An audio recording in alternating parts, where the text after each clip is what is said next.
Yeah. And why? Why would they want to do this? Because their principle is the system or society, whatever you want to call it, whatever the term for it is caught making people who are marginalized desperate.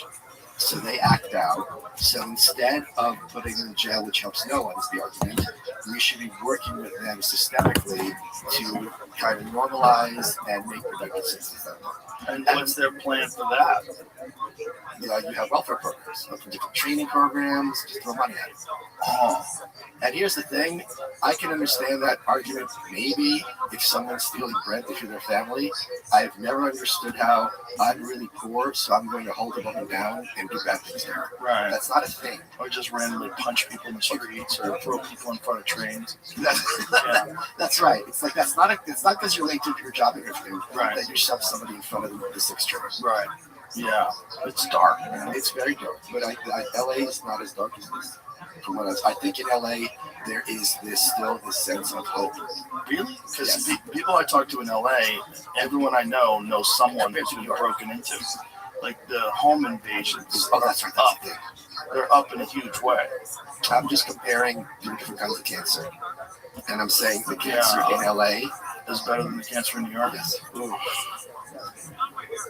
Because I remember growing up, and not that long ago, with New York, you could find some new neighborhood, and there'd be some cool ice cream store, some sock store, whatever, a button store, cool fucking little spots, and it'd be fun adventure, just walk around and just walk into places, and that's gone. Is it? Yeah. You can't open up some weird little store in New York anymore. The rent's through the roof. Like, the crime is through the roof. It's miserable. LA has these little pockets, which I enjoy seeing. So what's the solution for New York after this guy's out? Do you think that it ever turns around, or do you think it keeps going in the same general direction? Do you think the powers that be want it to go in this general direction? It always turns around. So John Lindsay was mayor in the late 60s during the Summer of Love stuff. You had sexual assault through the roof. You remember New York was going bankrupt under Abe Bean when Gerald Ford was president, and Ford, the headline of the New York Post was Ford to New York City dropped dead, and that cost him some votes and possibly the presidency. But New York has these, I don't know what the cycle. For Giuliani to win, you had to have a Dinkins. For Obama to come in, you had to have a Bush. So but here's the other problem. There's 2 issues. One is a lot of people who could left. There didn't used to be a plan B for New York because New York was its own thing. Now it's Florida. Now it's Florida or Austin.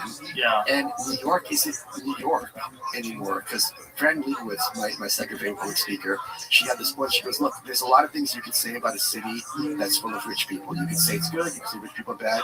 You can't say it's interesting. And unless there's a space for young people who have nothing to lose, who are going to bring culture and innovation, artists, broadly speaking, not just little painters, but artists. It was Williamsburg, it was Bowery before that, there were little pockets of magic. And I Red Hook, I remember there was a bar called Lily's, and all of Red Hook was deserted. It was just one light open. I came to this bar, and there were just amazing singers. It was like a mystical experience, and there'd be street art. But you can't do that now. A friend of mine's girlfriend used to work in this place called Den of Thieves. Oh, okay. Yeah, and there's no sign. Right. You go in there, it's just a dingy little hole in the wall. Or Milk and Honey. This place is so cool. It's so cool. But you can't do that. No. So, and I don't think under this guy, there's going to be that return. So do you think he's just appealing to this base of disenfranchised young people that have been told that the reason why they have all these problems is rich people are greedy and they've ruined everything and we should tax the rich and we'll beat the poor? I think he is speaking to a lot of people on the right think everyone on the left is like a big monolith. They're not. And I think there's a lot of lefties, especially young lefties, who don't think the Democratic Party is an effective mechanism toward resolving their issues and concerns. And he's just like Trump wasn't really a Republican, he's a Republican on paper, he had no allegiance to the Republican Party. He took them all out one at a time. This guy's a Democratic socialist. He has no, in 1934, when Upton Sinclair ran for governor of California, after years of running as a socialist, he goes, people vote for the party their grandparents voted for. So he's a Democrat on paper. He's a leftist, obviously, but he's a Democrat on paper. Cuomo was the establishment hack. And he's like, look, it was like Obama in 08. Do you want to go with this old party hack or this young guy who's got a different vision? And he definitely does have a different vision. This isn't how Hillary would govern New York City or even Eric Adams or some of these others. Well, I think one of the big reasons he won was that debate where he said that he wouldn't go to Israel. You think that's a big one? 100%. I think that was an enormous shift.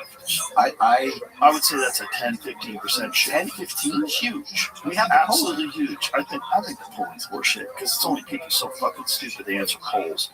Like, who are those people? I think there was a giant cultural shift where people are like, right, shouldn't we be paying attention to New York? Why are all these people saying they want to go to Israel? Sure. Why are they saying that? Who's paying them? Why are they saying that? That's an odd thing to say. Sure. No one's saying the first thing I'm going to do is visit Belgium. They're not saying that. They're saying we're going to go to Israel. Sure, but there's also a huge Jewish population in New York City. Right. So when Cuomo tapped into that, I don't know. I don't think Donnie was somehow outed. Right, but as an anti-Zionist. Politicians, like the percentage of people that are Jewish in New York City is small in comparison to people that think that New York City should be the main focus of attention and not Israel. Sure. And I think when you have all these politicians that are doing things that don't make sense to most people, like saying the first thing I want to do is visit Israel. Like, what are you talking about? The city's a mess. And then this guy comes along and says, I can serve the Jewish people of New York City better in New York City. And he had a large Jewish percentage in terms of Jewish vote. Right. My point is, I don't think that number happened because of the debate. I think that was part of his appeal from the beginning. Well, I think for fence sitters, though, that debate was big because you got to see one guy who's like, this is a solution to this system that we have been just replacing the heads of the people that are in charge, but it's the same exact mechanism. No, that's what I was saying earlier. Like, he's not a member of the Democratic Party. Cuomo is this old party hack, and he's like, look, let's throw all that stuff in the garbage. This is something innovative and new, which is the argument Obama made in 08. And he's not wrong. Right. Like when he had his inaugural speech and he said we're going to get rid of the cold whatever grasp of capitalism and be embraced by the warmth of collectivism, no Democrat is saying things like this. This is something completely new and completely innovative. So how it's going to look in practice. Here's the other thing though. The mayor of New York has a ceiling to what he can do.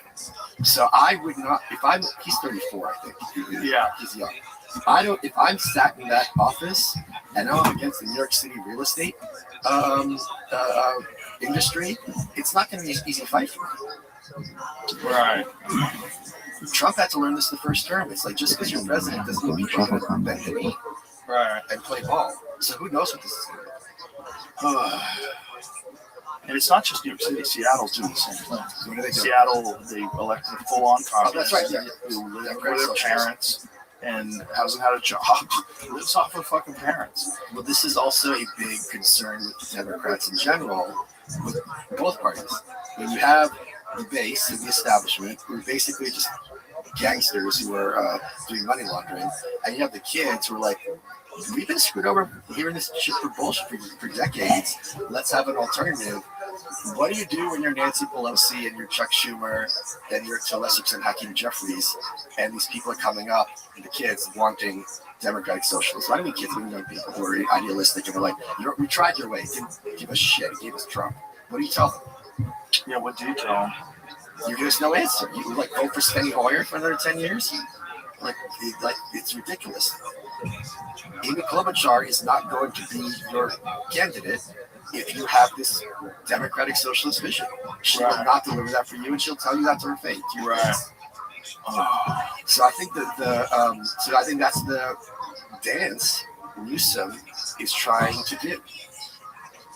And I don't see who. I think he'd be the perfect VP because he's a great attack dog. He doesn't have to worry about. He doesn't want to be the VP. I've heard that too, but he was Jerry Brown's number 2. He bided his time.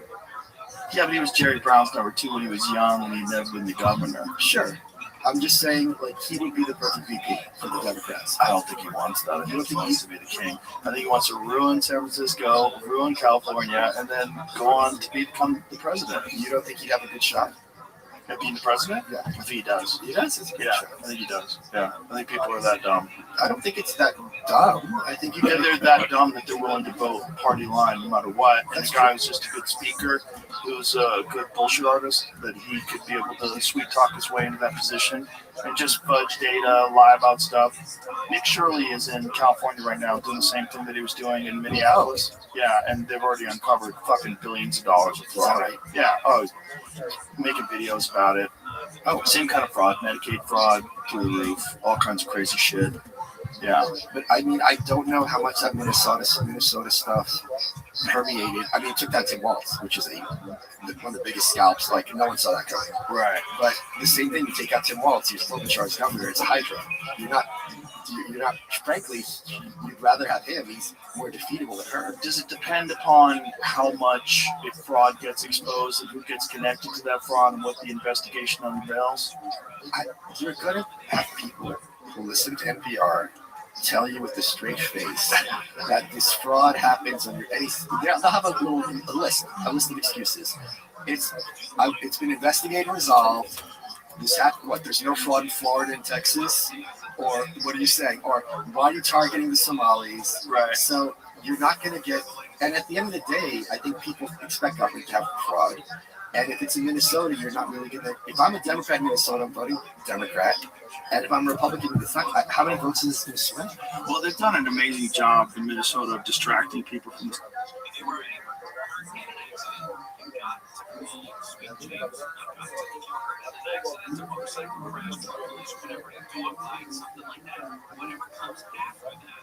He's going to feel pretty much the same as if he may have been looking forward to appointments you didn't expect, and insurance companies that say they are very good. They're really focused on protecting their sweat themselves. Switching types and attorneys help people just like you. When insurance are big, stress is high, the insurance company already has a plan. You do not. If you have been working in an accident, you do not have to face it. Let the attorneys at Sweet James be by your side. Let them help you. Call for a free consultation. 809 million 800 9 million. Visit sweetjames.com. Just throughout California, Los Angeles, they came there to take care of your case when it's important. Sweet James will be by your side. Robert Toyota Dealers Traffic Center will make it easy to their visit for everything you want in Belgium.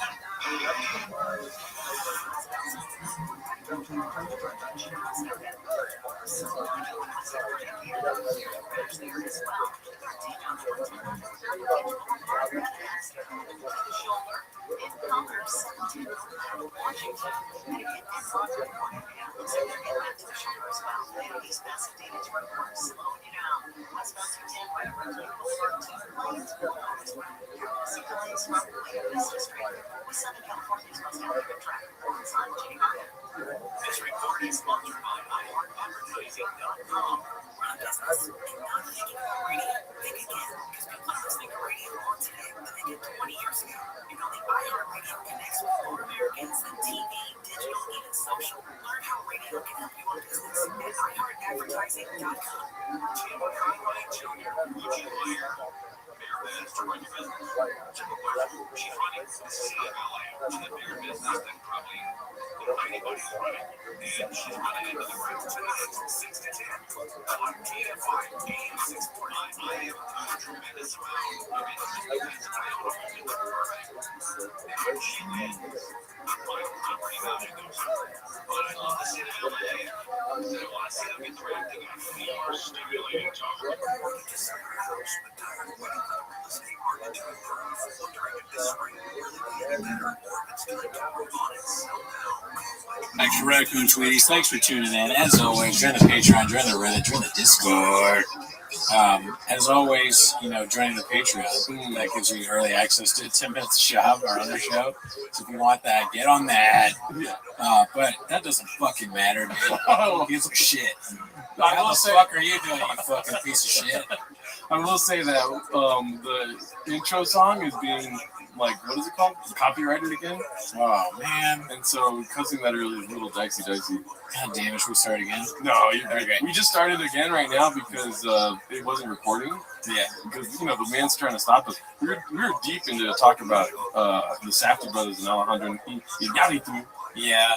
But I want to get back into that. But look, that fucking Louis, I just did it again. Louis, those bastards. Yeah. Why? It's not even the people that made the Louis song. Yeah. It's like somebody that has a version of that they're copywriting and stuff. It's so not that. Yes. We made it. It's about me. How can you copyright a song about me? I'm literally, it's a song is about me. Well, I don't know if the secret's out there, but there's a line in there that says Epstein's alive. That is kind of funny that it says that, right? Yeah, that's one of the lyrics I just threw away.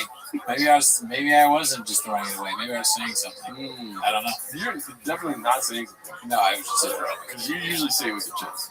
Yeah, no, I don't think he's alive. I think he's probably dead. Yeah. Hey, was he at the Amoros Perros screaming? Screaming about it. I was telling Cooney I went to the Amores Perros screening yesterday at the Academy Museum. Pretty dope. One thing I wanted to talk about, though, was, they have the interpreter guy talking all the time there. While he's talking, while the director was talking, they did that? In general, like public speaking, they always have the interpreter person behind them. Yeah. That's funny because they didn't do that at the Uncut Gems one. I guess they just figured that everybody can understand it. I'm saying, well, no, yeah, I know what you mean. Listen, I know I was at the Academy, and that's what I'm referencing the grander point. In general, yes. People are speaking. They have a translator for deaf people. It's very nice, right? And I think Iñárritu, you have to say his name right. There was an accent on the thing. Can I try? Iñárritu. No, wait, pretty good. That was good. Yeah. Iñárritu? Where's that word? Iñárritu. Yeah. Okay. All right, good. You kind of gotta do like a Arnold Schwarzenegger impression for that, you know? Oh, damn. That's what I think. It's not easy for me to say. I'll say that. Yeah. Is it easy for you to do it? No, I'm making it up right now. Oh, okay. It's not even how you say it. Yeah, probably not. His name's Fred.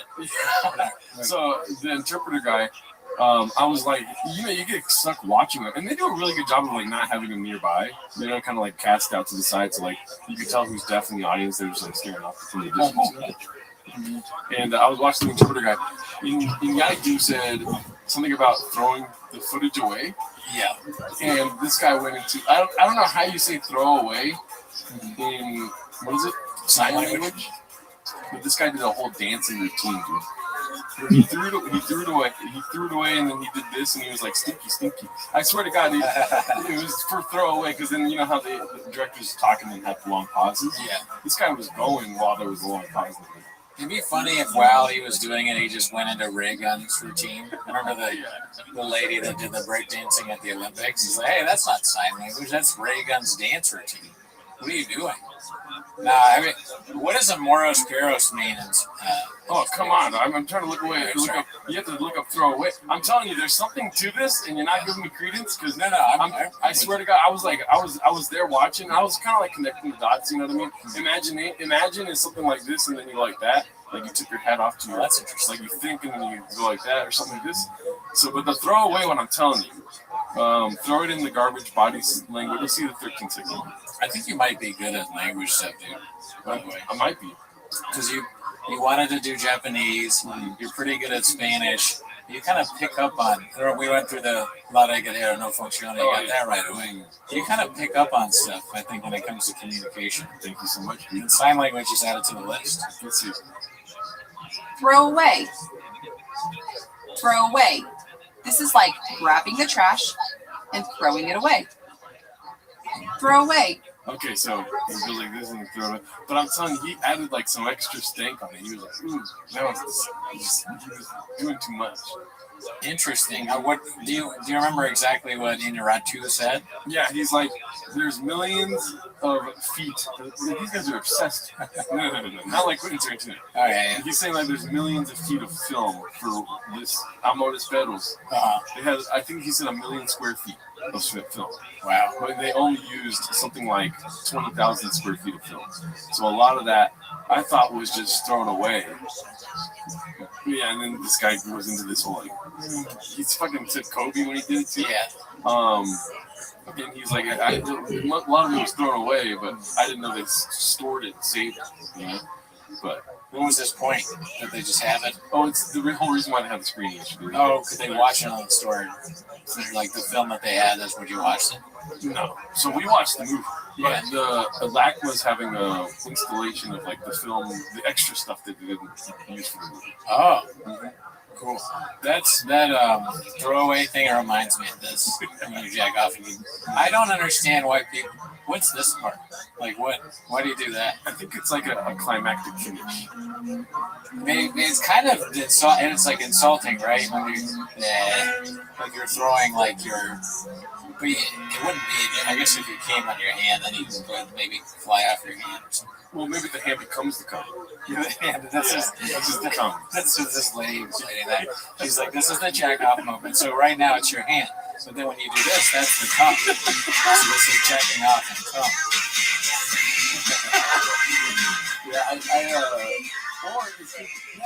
I mean, you could just, like in breakdancing, you do some moving shit and you go like, a lot of it, that's not necessarily move, it's like your turn, here it's like jack off, what are you going to do that? I like the breakdancing thing. I always hear, why do they go like, it's cool, I'm not hating, I actually like that part of the breakdancing. It would be funny if sign language people, they did all the sign language and then they go, they do the face.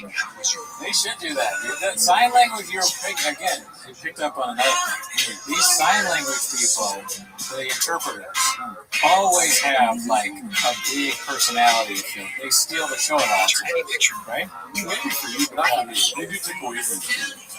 They don't steal the show. They are.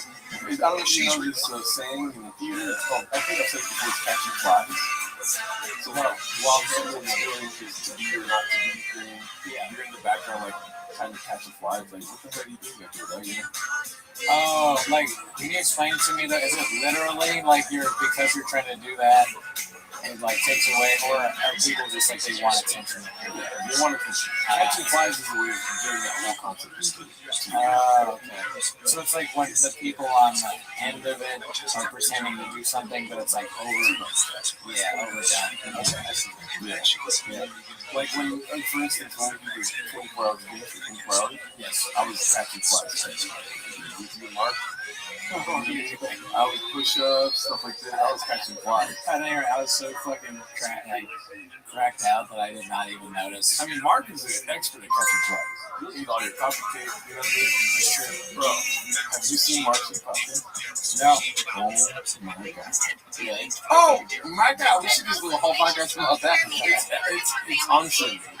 That's good to hear. Is it him and his wife? Oh, you know. Yeah, that's why I remember them saying that they were gonna do that, and then I was never sure if they actually ended up doing it or not. So, let's just go to the Toxic Beginnings, obviously 6 months ago. Episode 1. There was no episode 2. 6 months ago. Episode 2 came out 6 months later.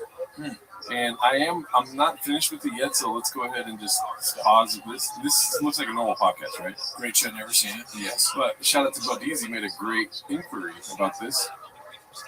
Mark Harley is the David Lynch of podcasting. Let's go I just want to know 30 minutes. I'm 30 minutes in. I'm going to finish this. So let's just go ahead and start this out. I want to tell me to pause or whatever. You're experiencing this for the first time. I'm down. Strap the fuck in. Go ahead and read that. What is it saying? Some people are still mad at you because they failed to destroy you. Hot start, dude. I like that.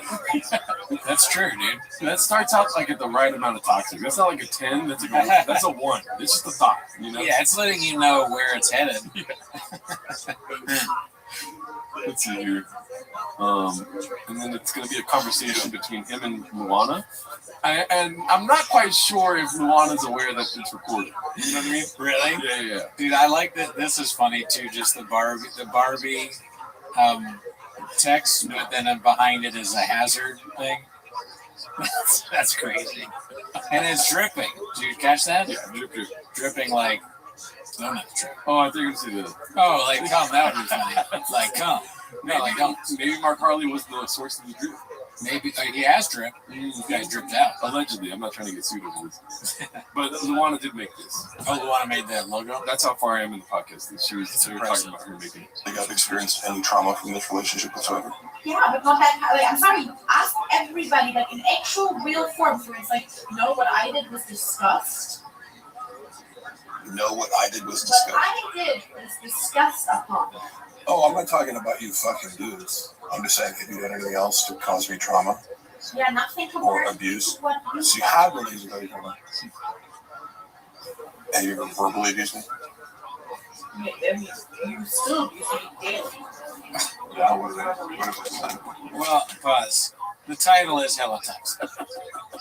So, you come here expecting that, and it may just be played up for the cameras, right? Because they're always together, they're in love, people have different kinds of relationships. Who knows whether it's real or not? But yeah, that sounded like a deposition or something. It is weird. Like Mark Carly started recording. He's like really chill though. He's like being, and then if I was in one, I'd be like, "You're not like this usually." You know what I mean? I'm not. That's really chill. That's so funny. That's not. Two things are funny about that. That's really chill, and that would make her be like, "What's going on?" Like, is this an? Oh, you got me. Like they constantly try and get each other on tape. They're like constantly like they have a conversation, and one of them pulls out the thing. Got you. Caught you slipping. This is going in the court records. Try to leave me now. I will say when it's like a conversation that nobody knows that the recording, I'm like waiting for him to talk about coffee cake, and if he knowingly did what he did to us, you know what I mean? Catch him. Admit that you stole our coffee cake. Yeah. She's gonna try and get him to admit for us that he took the coffee cake. We should get him for with you and do that. Yeah. Just have her bring up coffee cake like 3 times in a conversation. And then you realize she's recording you, and she's like, "Got you." Oh fuck! So Mark's gonna kill me.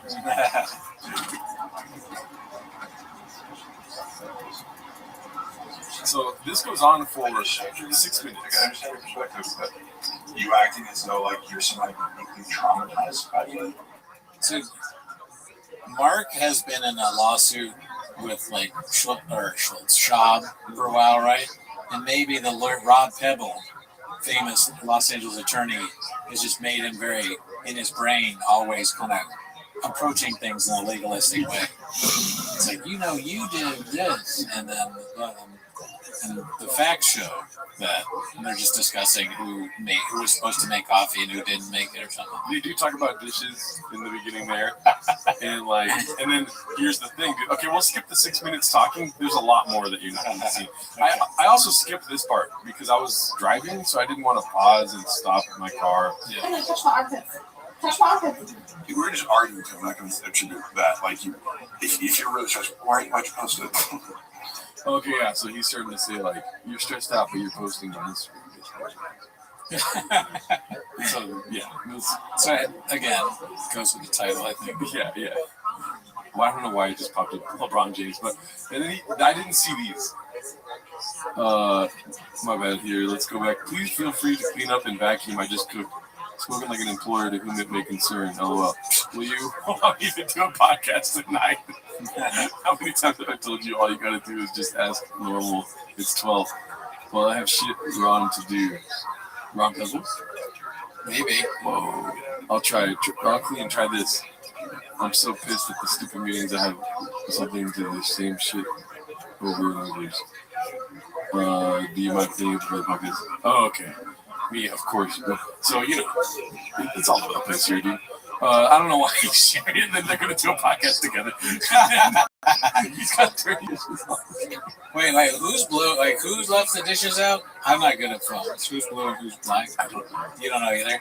I figured you're a genius. I don't. Well, it's obvious that Mark is blue. Okay. He's the one editing the podcast. Yeah, so she left the dishes out, right? Yeah. Well, I don't know that either. It'd be funny if he left the dishes out and he still included pictures of the dishes. Like, who edits the podcast? That's who has the real power. I think he left the dishes out. But she's the one asking for him to clean up. So why would he leave a picture of the dishes in there? He doesn't look good then. It's the David Lynch of podcast. He's look, there's eggs all over that. That might be frijoles, dog.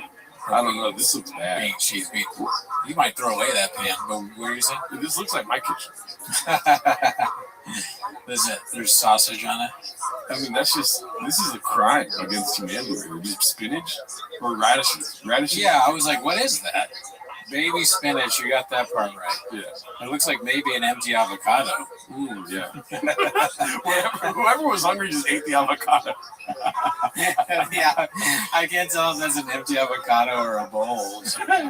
What's next to the avocado? Is it cheese? No, this is rice. That's rice. I have a lot of that in my kitchen here. The Interesting. 90-second rice right there, Daddy. And then an empty Starbucks and Oh. yogurt or something. That's what I forgot. What? The whole fight at the beginning was about Mark was jacking off, and Luana walked in and like was trying to get him to do something. He's like, obviously I'm jacking off. No way. I swear to God. What? Yeah. Damn, dude. Let's go back real quick. I think That's a crazy scenario. Okay, yeah. See, I went to the right. I mean, you can ask that, and I can also ask, don't open the door when you figure I'm jerking off. Don't come in the second time when I'm jerking off, because if you're a 40-year-old Latina woman on a speakerphone asking me if she can send it, and It'd be funny, like, can you imagine if they had an interpreter for this show? Then you could use the fucking, she's like, and then. Yeah, like, oh man. And then, so here's the concerning part. Yeah. So now we've gone through the pictures, right? And then here, like, that looks pretty clean, honestly. I'm digress. That one's dirty for sure. Sure. I don't understand the reason. 1981. There was something else though where somebody died. It starts out with them mentioning somebody died, which is hardcore. Now let's take this timestamp here, 6:39, right? Yeah. I watched all of this, by the way. Good. You know what I mean? One outfit, first of all, right? Yeah. Let's skip forward a little bit. Nothing's happening. This is the whole thing. ready to go. For what? Starting. What are you wearing? This. And get your phones on. What are you I don't like it. I'm not going to fucking serious. It's big seriously. It's not. Okay, so the second outfit, I don't get this. I don't understand. Oh, like why the change? I mean, Mark Harley's in a different outfit too. Maybe it's different days. There's no talking. It's just like them posing for. There's nobody there. I see how you're saying the David Lynch part now. Yeah. I get it. Like a behind the scenes or something. Which I like a lot. I'm not complaining at all. Yeah, no, this is interesting. It's really cool. And then let's go ahead and so third outfit. They're geniuses. You know what would be interesting? You film another one of these and you have these the same way you do it, but at some point the camera cuts back in and it's just someone who's like insanely famous sitting in the chair. I can't think of a good example. Zach Galifianakis. Yeah, that would be great. Zach Galifianakis, he's playing the piano somehow. Or he has like his kid, dude. It's Zach Galifianakis and Zach Galifianakis' son. Oh, okay, I remember now. He's trying to get rid of that glare. Everything else is pretty solid as far as podcasting goes. He's got a good camera, he's got a good mic. Now it's the cat. They do like cats. I know that. Those are cats.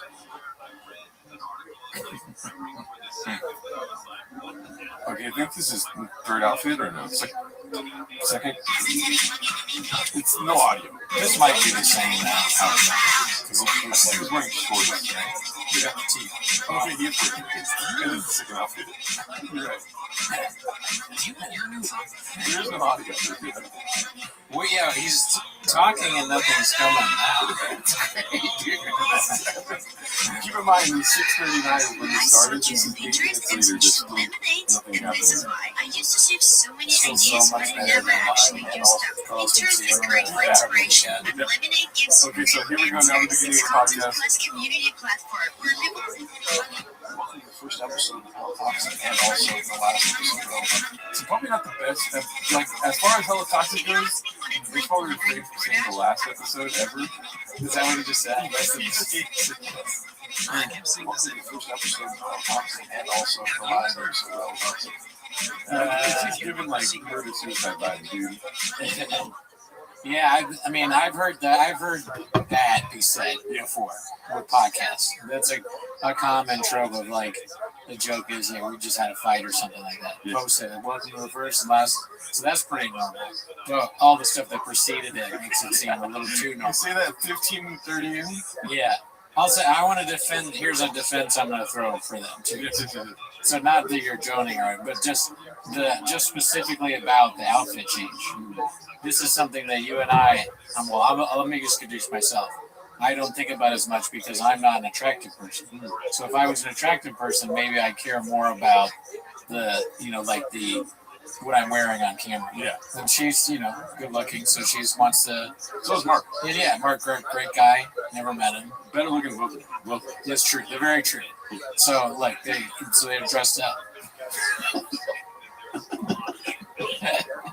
Anyways, that's all I wanted to show you for that.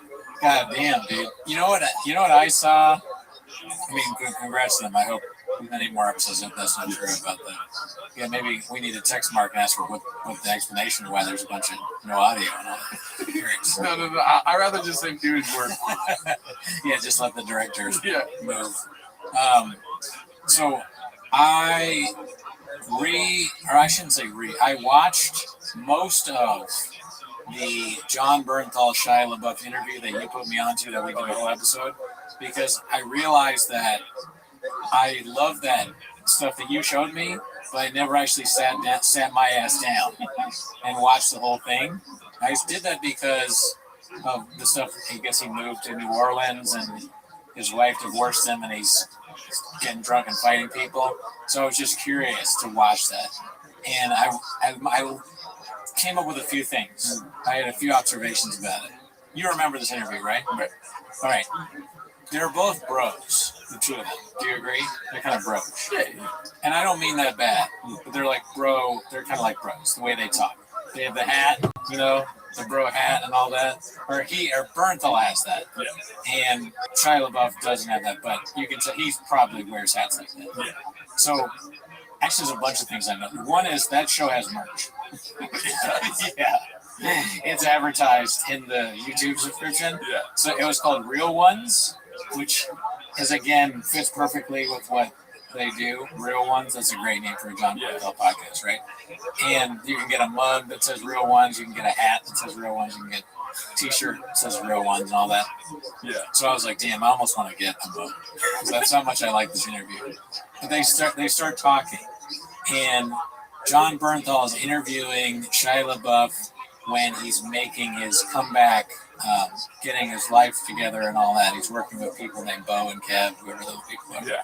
And I noticed that in interviews with bros, they always say the first name of somebody and not the last name. So we do that sometimes, but it's kind of hard to tell for the person listening, like, who are these people? Because it's not even famous people. Like Shia LaBeouf will be like, yeah, man, and I was hanging out with Kev.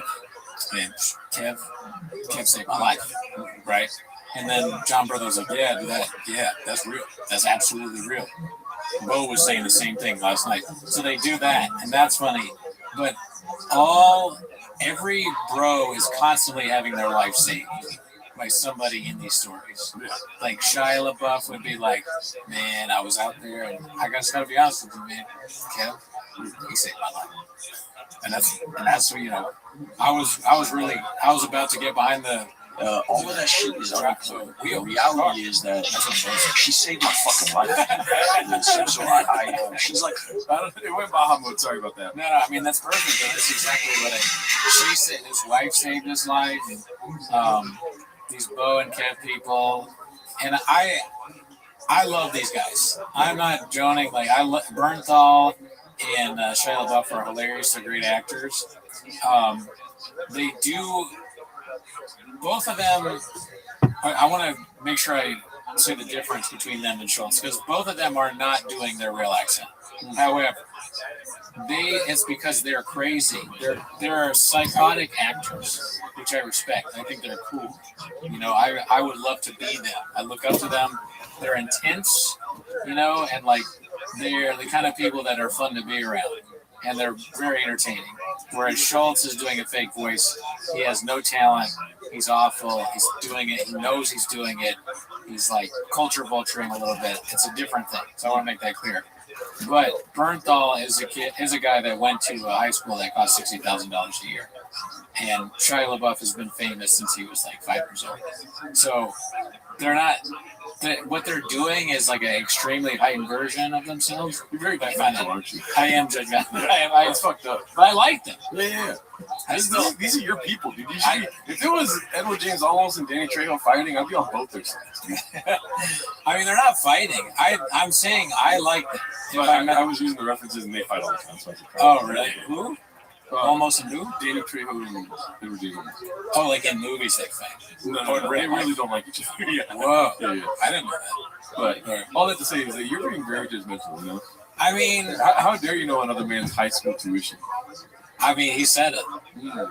He said he went to like Sidwell or whatever. So when he's like, I'm from the streets, man. I work abroad. When you listen to John Bernthal, he says crazy things like, I did that, and then I went to Russia. It's like fucking insane, bro. And then the other guy's like, yeah, dog. Yeah, saved my life. Yeah, the Russians fucking saved my life. Let's see here. And there's a strange kind of weird validation on the other side when you feel like you've been saved from certain situations. Okay, that's the second save. He only mentions being saved 3 times. So this is the second one. Really? Yeah. Or to me, it felt like they were constantly like, yeah, that's safe. Oh, let's see save. If save is there, not saved. Sorry. Yeah. So, I mean, the interview itself is just it's so entertaining because of how intense they are. Yeah. And I am not like this. It's also funny to watch it in hindsight because the whole thing is Shia LaBeouf being like, yeah, man. And I'm not even on that fake shit, bro. And he gets so intense, dog. You know, I mean, I'm not even like, I went to a meeting and he told me stop the waves. They just say crazy random stuff, and it's just fun to watch. But he's just in New Orleans beating people up, and he's completely not doing any of the things he said he's going to do in this thing. Performative. It's about intentionality, right? To be good in the movie, right? Not to save yourself or save somebody else. They do talk about being saved a lot. Yeah, for sure. Let's see, save somebody else, save your daughter. Woman saved my life because she destroyed my life. There wasn't no wiggle. That's why I attribute this woman was saved on my life, because she destroyed any route towards that wiggle. That's weird. Talking about wiggling? Okay. Look up how many times they mention Bo. If that might be too many or too little letters to Bo. How do you spell Bo? I guess B-O. Right? Yeah. Or how about Kev? Kev. 8 times Kev is brought up. Bo and Kev. Who is Kev? And I was watching all the, because I'm fearful too, so I was watching all the interviews that you've done with Bo and Kevin. And there's just like you found a gap. Not a whole lot of places. I don't really like punching down on this guy. Because, what he's doing is fucking awesome. It's stupid. It's suck ass, but it's. No, I'm being serious. I like this. No, I'm talking about like him now. Oh, yeah. That stuff I'm not as interested in. It's sad. Yeah. I hope he turns it around.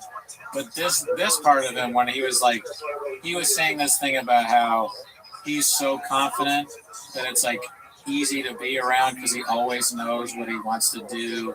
And like he did that in acting where he's like the confident guy that always knows, so people want to be around that. I was like, yeah, that's absolutely true. People do want to be around that person that always knows what to do. They're like they take the lead and all that. But it's funny to listen to him say that because he's like, that's all bullshit. He's like, it sucks. And I guess I've never really thought about some of the people that do that are probably. They have no idea what they're talking about. They just do it, and it probably shouldn't even listen. I'm like, this guy's crazy. We can talk more about this, but there's a lead in here that I see happening. What's that? You're talking about somebody that's confident and knows what he wants to do. I wanted to show you an Instagram page. Can I do that? Yeah. All right. I'm not saying that I'm confident and I'm showing you what I want to do, but I'm saying that this guy on Instagram, there's no telling. He's this kind of guy. He's gonna do what he wants to do, and what he wants to do is very clear. Okay. Let's go ahead and check this out. It is a Fam Bobby or something like that. As you can see, Edwin Fam Bobby Gutierrez, 25,000 followers. Let's just go ahead and see one of his videos real quick. When your appearance doesn't match your personality. Yo, Pa, where's Taylor Street at? Taylor Street? You're gonna make a left? Then you're gonna make a right? And then you're gonna be in the corner. All right, for sure. You said a left or a right? Oh, it's gonna be a left and a right. All right, thank you, Pa. All right. So, what do you think? I like the part where he's doing this, but it was too goofy. Okay, so but he's being Mickey, so it's too Mickey now. Yeah. So you fucking Is that at the Mickey Mouse? Yeah, he was doing a Mickey Mouse. Oh, okay. So do me a favor for the bit. Out of 10, can you rate that one? I give that like a 3. Okay. Yeah. Good, thank you. That's Yeah. accurate. This is exactly what we need to do right now. Yeah. Let's go to another video because let's see this one. When your appearance doesn't match your personality. Okay, let's see what this is about. Hey, yo, bro, do you know where Gather Street's at? Oh, you bitch! You're standing on it. You're standing on business. All right, thank you. Oh boy, you see my boy Pluto? Pluto, where are you? Pluto. Oh boy, all radicals. Hey, yo. So that one I give a less. I think a less. Oh, what? Really? I haven't asked for the rating. Okay. Yeah. What would you see there? He is like very into, I guess, Disney. I guess. So is Bluto? Wait, was old boy Popeye? What was he doing just then? No, Is it that's still Mickey Mouse. It's still Mickey Mouse. Yeah. So everything is gonna be Mickey Mouse. Well, I'm asking you a different question. Oh, go ahead. What would you think of that? I think it sucked. Okay, so out of 10, what do you want to give that? 2, I guess. Oh, fuck. All right. So, okay. Let's see what else he's got here. Let's see. Okay, I got. Yeah, I don't know what this means, but let's see this. Well, that one fool who was born with a resting sad face, but is always in a good mood. What's up, bro? I just got paid. Let's go out, bro. Let's go get some food. Let's go get some beers. What's up? Why you look so sad, though, boy? Nah, you need to smile. That's what I'm taking you out. All right, that's good enough. Let's go, bro. So, what do you think of that one? Strong premise, but again, just like, yeah. I could do it with more Mickey, for sure. I can see why he stays to that. But, so out of 10? I guess that one. Oh, no, you can't go. He did something different. You gotta enforce the idea that he did something different. Oh, like it's better because he didn't do Mickey Mouse? Yeah. Well, the premise, I guess, could be like, I'll say 4 because the premise is strong. Yeah. All right, let's see. Let's go further down. Let's see what else you got cooking. Okay, when your appearance doesn't match your voice. Yeah, this guy looks kind of sketchy. Hey, yo, Pa, do you know where Gather Street's at? Oh boy, are you talking to me? Yeah. Yeah, let's get you make a right, a left, and around the corner, and you swirl, it's gonna be right there. All right, for sure. Thanks. You said a left or a right? Oh, it's gonna be a left and then a right. All right. Thank you. I guess the main problem is that your appearance not matching your voice has nothing to do with Mickey Mouse, right? Like, he's not Mickey Mouse. I'm like a little worried about him, but I think he's probably just kind of dumb. He's There's so many videos of him doing this. He does this like every day. Why? Oh my god! And then I don't know how to do that. He does it. Hey, yo, Pa, I just came from Gather Street. Do you know where Lesbian Queen Street is at? Oh boy, you're talking to me? Yeah, of course. It's gonna be right, and the left one's gonna be in the corner. All right, for sure. Thank you, Pa. You said a left or a right? Oh, sorry, I'm shy. Oh, yeah, it's gonna be a left and then the right. So he really does the same thing every time. He does it every day. That's crazy. Okay, and then here's another development I had on this guy. If it's not that, then it's an AI video of him. So like, well, this one right here.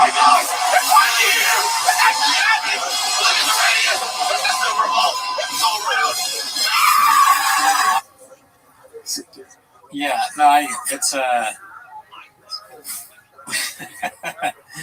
this is kind of like the new thing, I guess, for people that are not maybe a little bit slow. They got a thing, then they're given a phone, and then this is what you get. You see, like this is, I think, another one. Yo, Pa, where's Gilly Street at? It's gonna be a left, and it's gonna be a right. You know, The same exact thing. it's 3 weeks ago. He just keeps doing it. I swear to God, I went far back. He's been doing this for a long while. It was just, I thought it was the funniest. I was laughing so hard just watching all of them. Because of how weird it is. It's just so strange. Yeah, superfood. I wonder if that's anything. Let's see. Let's see. Let's do it again. I told you, dude. If it's not the Mickey Mouse thing, it's AI. This one's pretty awesome. I like this one. I really, really like this one. Anyways, I'm sorry. I don't know where else to go from here. Yeah, no, I mean, it's definitely funny. It's funny that he's doing it over and over again. And it's also funny, the Gaylord thing. Yeah. Like, Hey, so you told me Gaylord Street. There ain't even no Gaylord Street, man. Oh, yes, there is. I told you, you gotta make a right. You gotta make a left. Okay. And that's right there, Gaylord Street. So maybe they were inspired by the actual Gaylord Street, and it's just like so funny to them. I think he thinks it's hilarious that there's a street called Gaylord. Yeah. And that somebody would be looking for it. I think there's a better inference that can be made here. You don't think it's hilarious? I'm just kidding. Imagine you're walking on Gaylord Street and you see this guy filming. I wonder, because it's the same Gaylord Street over and over again, right? So people go by Gaylord Street and that guy's there filming Mickey Mouse voices. And then if he's not there filming Mickey Mouse voices, he's definitely making an AI video at his apartment. Because everything else is AI. Here's him talking, I think, to fans. Get it, Joe. You make the city look bad. He's getting hate. You know what's funny, brother? That it's always your own city that we hating on you instead of supporting you. Because they start seeing a fool making it out the hood, you know? I mean, but this is the problem we have in this world, dude. Like, you're not doing anything really that good. What if it's during that he was like, you know, they're not helping you get out the hood because you know how to get out the hood. You go, oh, this way, and then you go left, and then you go right, and then, you go to Gaylord Street. He doesn't have the right sensibility comedically. Yeah. I actually did look up like where it started, and it did get like a lot of views and likes, and that does something to a man's head. You know what I mean? Yeah. Or see, it goes back so far. What's up, fool? You know where Gaylord Street's at? Oh, you're talking to me? It's gonna be a right. Bro, he does this 13 weeks now. Hey, wait, you said a right or a left? I said yeah, right and left and around the corner. Hey, why you keep on reaching like that, bro? It's just my Bible. Do you believe in Jesus Christ? So he changed it up. He added a Bible. What do you give that out of 10? Stay at a 3, dude. Stay at a 3. Okay, yeah. I mean, I still think it sucks. Is that a Bible? Yeah, Anthologia. Okay. What is the thing? This is like supposed to be a bulletproof vest or something? Yeah, and he's reaching in his bag like he's gonna go. Yeah. But it's Mickey Mouse with the Bible. In a way, it seems like he's kind of making fun of gang members or something. Yeah, 36,000 likes, dude. This is what I'm saying. Bro. That's crazy. And it's just, I don't know if I'll ever find the first one. Hey, yo, Pa, do you know where Gaylord Street's at? Yeah, of course. You're gonna have a left or right around the corner over there. All right, for sure. Thank you. You said a left or a right? It's gonna be a left or right and around the corner. One more question, bro. Why you keep on reaching? Do you want banana? Nah. So it's like an ad lib now. This is older video though, right? So he used to have things that he pull out of the bag. Yeah, he's gone. He's stripped it down for sure now. It'd be kind of funny to be in the hood and you see a guy standing like that, so you ask him where Gaylord Street is. Should we start do that until he gets shot? Hey, dude, like some hood guy. You know where Gaylord Street is? They'd probably kill you. This guy, that bit is like us watching Brendan Schaub every week. Like, he never stopped. Yeah, well, it's like, I hope there's a little more variation, but maybe that's what people think. Let's see here. Oh, boy, I watch Brendan Schaub. When you're born with a resting bitch, so this is another one. Excuse me, could you tell me what address the shop is? Oh yeah, for sure. It's 2. Oh, this is an AI video, so he's crossed both worlds here. 3, 4, East Maple, right on the corner of the yellow house. You can't miss it. Got it, thank you. Anytime, stay safe out there. Excuse me.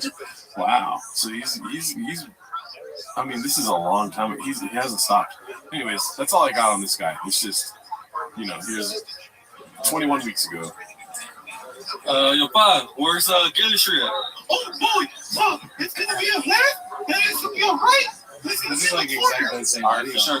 Yeah. Like not even You said a the left or video a right? itself is almost the same. Yeah. Oh, it's gonna be a. I mean, it's different. You know what I mean? He's putting on the Mamba jersey and going out there and doing it again. How much would I have to pay you to go up to a gang guy and ask him where Gaylord Street is? I'm all right.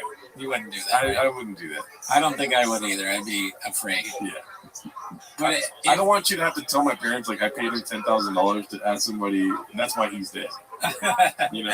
What if you did that and they actually did respond? Like gang members just have a thing like, oh boy, they're like straight up Mickey Mouse characters. Well, I guess we'll never know, dude. Yeah, no, I don't think it's a good idea.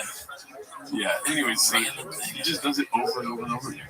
And Mickey Mouse too. So Mickey Mouse must be really popular amongst his fans. Let's see. This one looks pretty old. It has a different text. 3,000 likes. Yo, what's up, man? What's up? What's up? What's wrong, bro?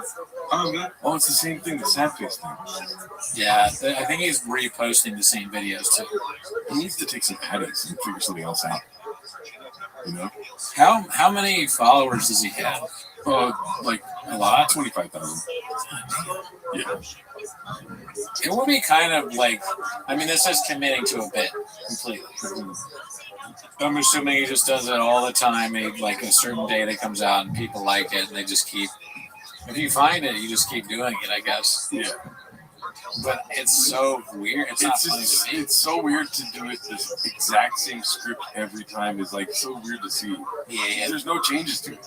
Yeah. It's the same location. The only thing that changes is like an outfit. Yeah, extremely low brow too because of the Gaylord thing too. Like that's pretty dumb. Yeah, he's posted a lot, but I feel like he thinks he's found his stride with this Mickey Mouse thing, dude. He's posting a lot about his injuries. He's got like we're seeing it, but they can't see it. Like his broken foot up there. He's in crutches. Like he's been through something. That's not AI. No, that's for real. Okay, well, I mean, I'm happy that he's found success, I guess. Yeah. But yeah, this is not. I don't like it. Anyways, I'm sorry to bring the whole show down, but I wanted to show you that. No, that was fun. Whoa. We should do something like that. I was thinking like you doing your fucking the net voice. The net. So like, do we completely do the same thing?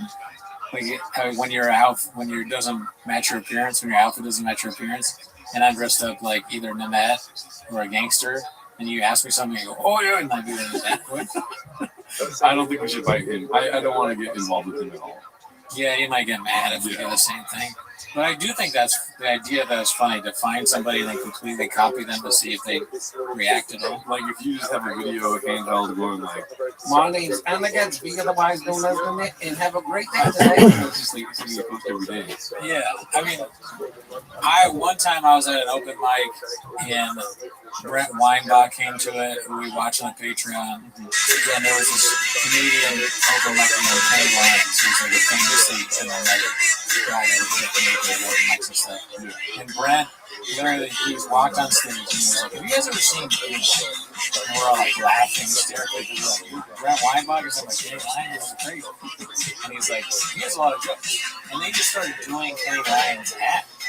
And then he left, and I was like, that is the weirdest thing I've ever seen in my life. Like a guy that's on TV is doing a random open mic and then leaving. But like that, the weirdness of that is something I always like. Just like, I don't know, some very inside bit that's funny to you could be funny to everybody. Yeah. That's kind of what, like, I've never watched Tim and Eric, but I assume they do that with their characters. Yeah. It's kind of something. Yeah, I mean, but eventually it's got to change. I don't understand ever thinking like that's gonna, you do the same thing over and over. Oh, yeah. That's so weird. Dude, that's like such a weird phenomenon of that guy just posting the same video over and over. Yeah, no, that doesn't make sense. Him doing that doesn't make sense, but someone like us seeing it and making something out of that, to me, that makes sense. But I'm redacted. I mean, I think we should stop doing 10 minutes a shot and just do that. Yeah, why not? We keep the Mickey Mouse thing. Do it here. See how long we survive next to that motel talking to people like Mickey Mouse. I don't think, not a long time, but what do we have to live for? Oh, man. Yeah, no, there's been some, the security around here is not great. I've heard stories about that. That's facts. I tried talking to one of them, they just gave me the cold shoulder. Really? What'd you say? I tried talking, and we didn't get to the talking. Oh, you're just like, hey. And they were like, nah. Because you're the guy they have to protect the city. No, that's not true, but they have to protect the city from me. I thought that was what you were saying. Yeah. They're worried about you. Everyone in this car complex. But yeah, it's just I actually. Do you remember the Yes, of course. Oh, okay. That's nice. I was going to go do her laundry. I was doing it. And she was in there, and I was just like, it's awkward. Laundry was a small thing. And you're like, what's somebody hurt? Yeah. And she said, got it. And then I was like, I don't really remember just the other guy. The other guy said, great. Her answer. Guess what she said? I fuck great. She's like, oh, you know, Greg? And then he was just like that, smooth as fuck. And I was like, whoa. I put my clothes on and I'm like, I gotta go. Shout out to Samantha. Damn, girl. I don't know. Have I ever seen her? Because I remember her. But have I ever seen her? I don't think you've seen her. I would have pointed her out. Yeah, someday. I'm here literally all the time. So, and she got, you know, Greg, and now you know the weight of the house. And then you go left, and you go, oh boy, are you doing your laundry? Everybody in your life, that's the punishment for making fun of this guy. Is that you watch that and you make fun of him, and then now everywhere you go, people do that voice. Or maybe you have to show that guy. You have to show somebody else that video in 7 days, or else everyone talks like Mickey Mouse. Yeah. That's what you just did to me. I'm willing to get that guy engagement and like share his video to thousands. Like and I'm not saying like I have a pool of 1,000 people. I'm saying I will literally send that video 1,000 times to different people I don't even know to help him out. Did you just see it just scrolling IG? I saw it because it was reposted on an NBA basketball channel, right? It's like it was like they do that sometimes where it's like this is funny, yeah. And so they post it on some other. I follow a lot of NBA Instagram thing, and I don't know if it's like paid for or what, but they asked to get something from somebody, and so I was like, who's this one? And obviously it looks like LA, and I'm from Seattle, but I was like, I know a lot of people in LA, so I clicked on his profile, and I was just like, let's see what else he does. It was the same thing over and over. Yeah, no, I mean, weird content blows your mind. I found this one guy like that, and he's hilarious, and every time he posts, I fucking love it. Yeah. And so I was looking for that sort of moment again. Yeah. I wish I could show you that guy. I mean, I don't know how to pull up here. Let me see. Go ahead. Yeah, I mean, I'm trying to think if I've seen anybody like that recently that has like that I follow. I never find the weirdos because like I just don't watch TikTok really or IG reels. More like just scrolling Twitter. Yeah. But I've always been more of a Twitter guy. I wish I had his name. What does he do? He's hilarious. I found him the whole crazy thing that happened. He did like this video, and I don't know how to what those funny things. Just this funny dancing, and then from that, just does the most lowbrow, stupid shit that is so fucking funny shit to do in a funny face. Yeah. I don't know what to. I wish I don't know. Sometimes I really like the low brow, like if it's a good concept, like the low brow part is something I like a lot of it. Something doing that everybody can like. The joke is that it's good job. Yeah. If that makes sense. Oh, I found it, dude. I was like, stop, I think it's still. This is the guy, dude. Okay, so maybe he's not like throwing out bangers every day, but he's so fucking funny to me. Let's see, so imagine I'm making up something.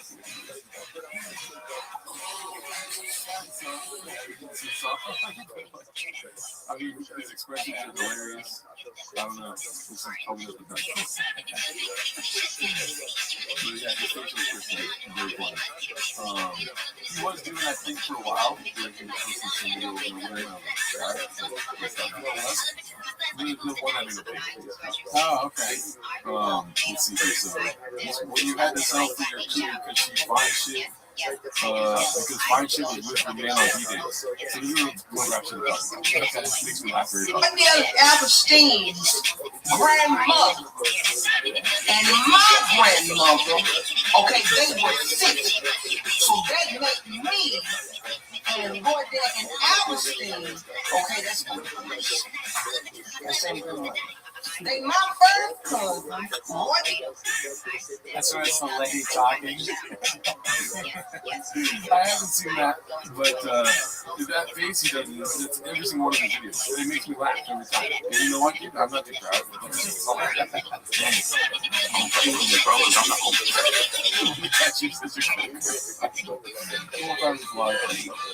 don't got nothing to lose. I don't got no family. I don't got no kids. I don't got nothing. They homies. Very funny. And he does that walk every time. The walk is stupid. I mean, definitely a lot better. It is February, so a lot better than the first guy. So at least twice. I think probably a 6. But I'll say, like, he has something that the other guy doesn't have. I like, and you can see that there has more likes than the other guy, or there's more comments. It seems like. Because there's something about that, the face and the movement, it's almost there, right? It's almost to the point where, okay, this guy's going to be kind of famous for being a weirdo. Yeah. But there's something missing that takes it to the level of, like, I got to watch that. But you could get there. Let's see this 19,000, 17,000 likes. Me working in 95 knowing one day I'll be a billionaire.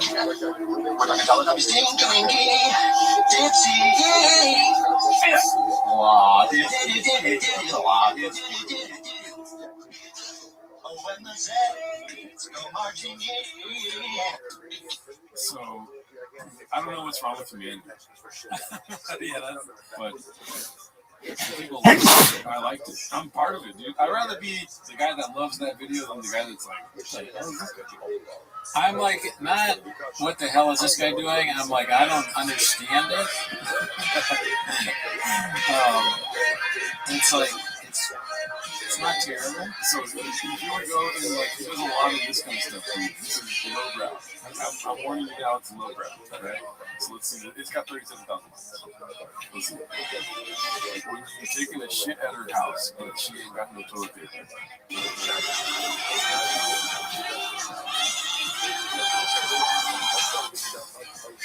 That's it? It's probably. Oh, I paused it, but it's. This is genius. I wonder why other people, because this is a simple premise, right? Where you're taking a shit at someone's house and there's no toilet paper. Why does someone else not go viral doing that and who does? The music is cool.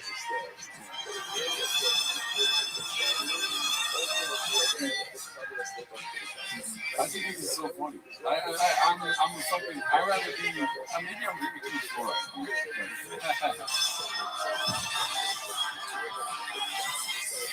So this is most of the people. Yeah, it's like, When this happens, that this is what it looks like. Humor is not my favorite, even when it's highbrow. But yeah, I legit follow this guy, and I'm very happy that I followed him. Y'all gotta chill with all the fake designer that's getting out of hand. You can still get fresh at TPM Max, and that bitch still going. And we're still gonna take you through the mattress with your Shein outfits on. A lot of smiling. Yeah, I mean, dude, I'm telling you, there's a movement happening here, and I'm part of it. Like, I wish you could know by opening my phone how often he pops up #1 in my fucking algorithm. I might be too white to know what that one was. The Shein outfit? He's just saying, like, I'll fuck you no matter what. Oh, really? I think so. We're gonna take you through the mattress with your Shein outfit on. Like, you don't have to pay for a fake designer. Like, I don't give a fuck if you got a designer or a fake designer. Have sex. Yeah, I'll still fuck. He's very horny a lot too. Yeah. And I like that. I am too. You know what I mean? Also, he's fashionable. Look at this shit, dude. This is like modern art. He's got those Kyrie type shoes, like shoelaces. I do like the shoes. I mean, he is stunning on us. We're talking shit, but he's my idol, honestly. What I think is funny again is like, because this is a humor for a certain a crowd. Now I'm not going to know all of it because I just don't know all the specific things that he's saying, right? Yeah. But the picture of him at his house like this and then like that and that, I think that would be funny if it was somebody like you, because it would be ridiculous for us to do. Right. We wouldn't look cool, and nobody thinking the joke would be like, "Look at me, I'm a fool." We wouldn't be making fun of him so much as like it would be. You take one thing that's not like another thing, and you make that thing do that thing. That's funny. Yeah, like I fuck squirrels. It's funny when I say it because I don't do it. Exactly. Yeah. Exactly. So look at it. I want to get married, but y'all be lying. Just being honest. I mean, I like it. I'm being for real right now. I really like how honest this guy is. He's super honest when he does not need to be in his postings. Like, you get those, and then he'll do some shit like this. Y'all niggas better wake up and get to the fucking bag, nigga. Okay, so that one's for real. I thought that was a joke. He does have his face on it. And that's what his bag is. He's doing that face. Which, dude, you were blessed with that face if you're going to take advantage of it this way. He's in hell. Going to hell on God. I ain't never. And they did the walking. Yeah, he does. The walk is a little iconic. But yeah, that's why he went viral. Was doing the. Yo, look who it is.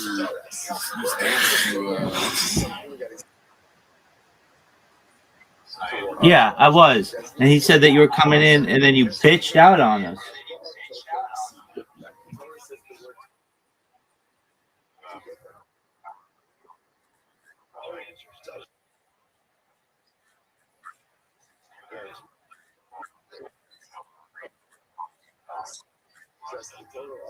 All right.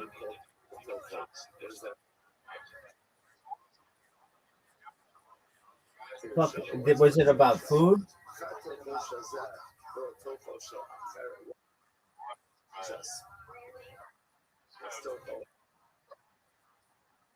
No, he said, "I've got a joke for you."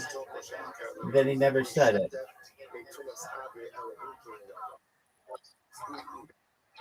What?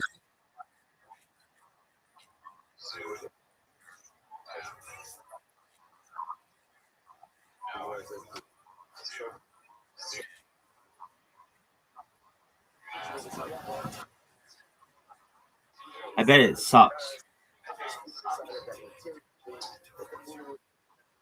I'm waiting.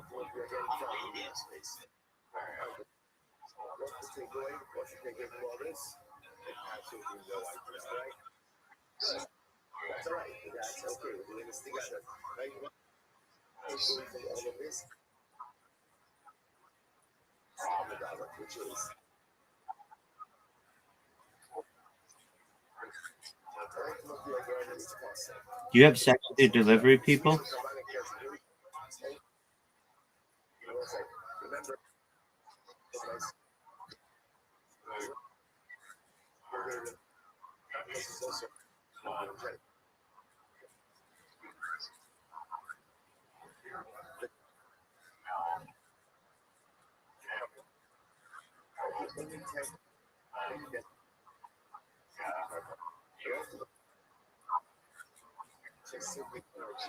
All right. It's not bad. If Zoot would have told it to me, if Zoot would have told it to me, I would have shit all over him though, because I would have been like, dude, you cannot come up with a food joke that doesn't have to do with sex.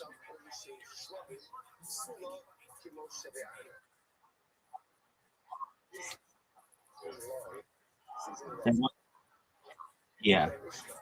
You should know that your boy William Montgomery is taking L's in the Reddit comments, and I don't see you in there defending him.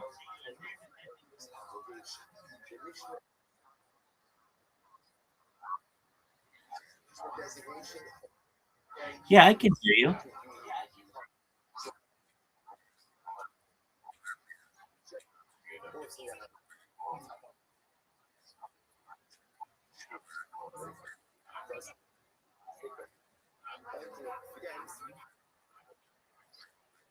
That's cool. How many times did you write into William Montgomery's podcast a manifesto? I'll wait.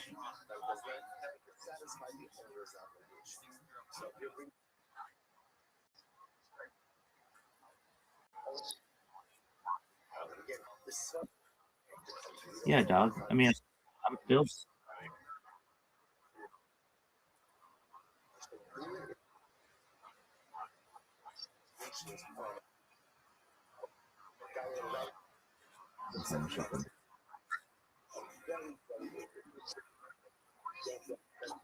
That's true, and people would pay more attention to him because he went from being the closer for like, I don't know, 8 straight years or something to now being an opener.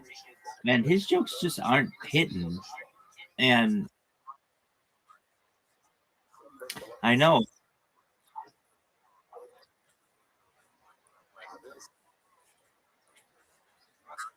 uh Dedrick Flynn.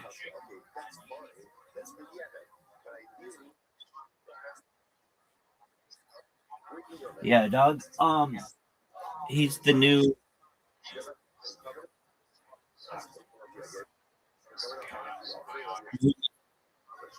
Oh, oh, folks, did you hear that?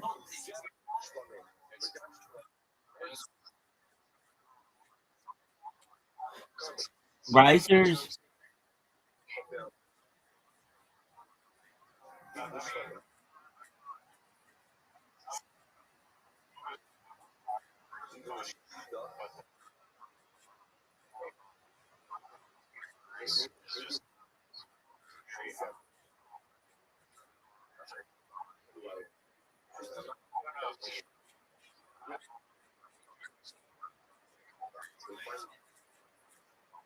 I think it's the wording. Since his jokes are not really stories like some of the other people, the wording and word efficiency is incredibly important, and he will step on them and then fuck them up, and that takes away from the joke. So the fact that they're written out, I don't really have an issue with that. It's just the fact that his jokes aren't funny. Um, has recently has been an issue. He does have some zingers, but sometimes his jokes are too inside baseball, and like people in a wider audience don't get them. And then he has this issue. I find that he he doing it like a job, and I get that. I mean, I get that's what it is. Literally, he's paid to be on Kill Tony to do that, but it's no longer like exciting to him. He doesn't even promote his cameo anymore. He hasn't promoted that in like a year, even though it was giant at one time. Absolutely giant. It's just basically, where the fuck did he go? Dog, if this motherfucker doesn't come back in the next 10 seconds, I am throwing fists. 10, 9, 8, 7, 6, 5, 4, 3, 2, 1. This is some bullshit.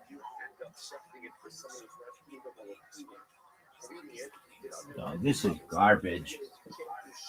Where the fuck did he go?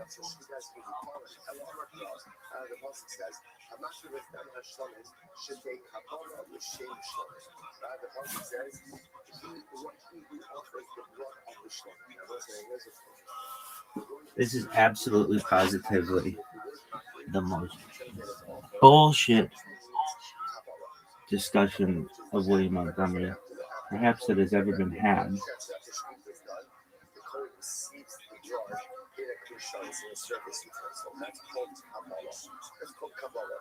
I'm not that's not my stomach. So what I'm saying is when you receive the blood, you have to have in mind that blood, that it's the blood of stomach, which is another way of saying that when you do Kabbalah, you have to do Kabbalah with Kabbalah. With Kabbalah, so the Gemara says, should take Kabbalah, incredible. And then for the Kabbalah, the receiving of the blood, so this is also very important because the Gemara also is just kind of looking at the Kabbalah itself, but it's also going through the various steps of Kabbalah. Step 1, Shkita, slaughtering. Step 2, Kabbalah, receiving the blood. So now again, we established that Shkita has to be the Shema. Now ultimately again, Kabbalah, receiving of the blood has to be the Shema. I've lifted up one of the Kabbalah later, Shkita, so what I'm going ahead and is telling that Kabbalah has to be the Shema. But I will say if Kabbalah has to be the Shema, then what? Then certainly Shkita does. So why would that be so? Because if step 2 has to be the Shema, then it makes sense to say that step 1 has to be the Shema as well. Which one says, no, that's not true. We shouldn't be doing it. But the Kabbalah should be that's not true. For example, Kabbalah must be done by a Kohen and can't be done by a woman. Interestingly enough, I will say Shkita can be done by a woman and can be done by a non-Kohen. So that logic, we're not all here, but you need a separate leader. You need a separate teaching. Ultimately, again, the details that Shkita has to be the Shema, and Kabbalah to be the Shema.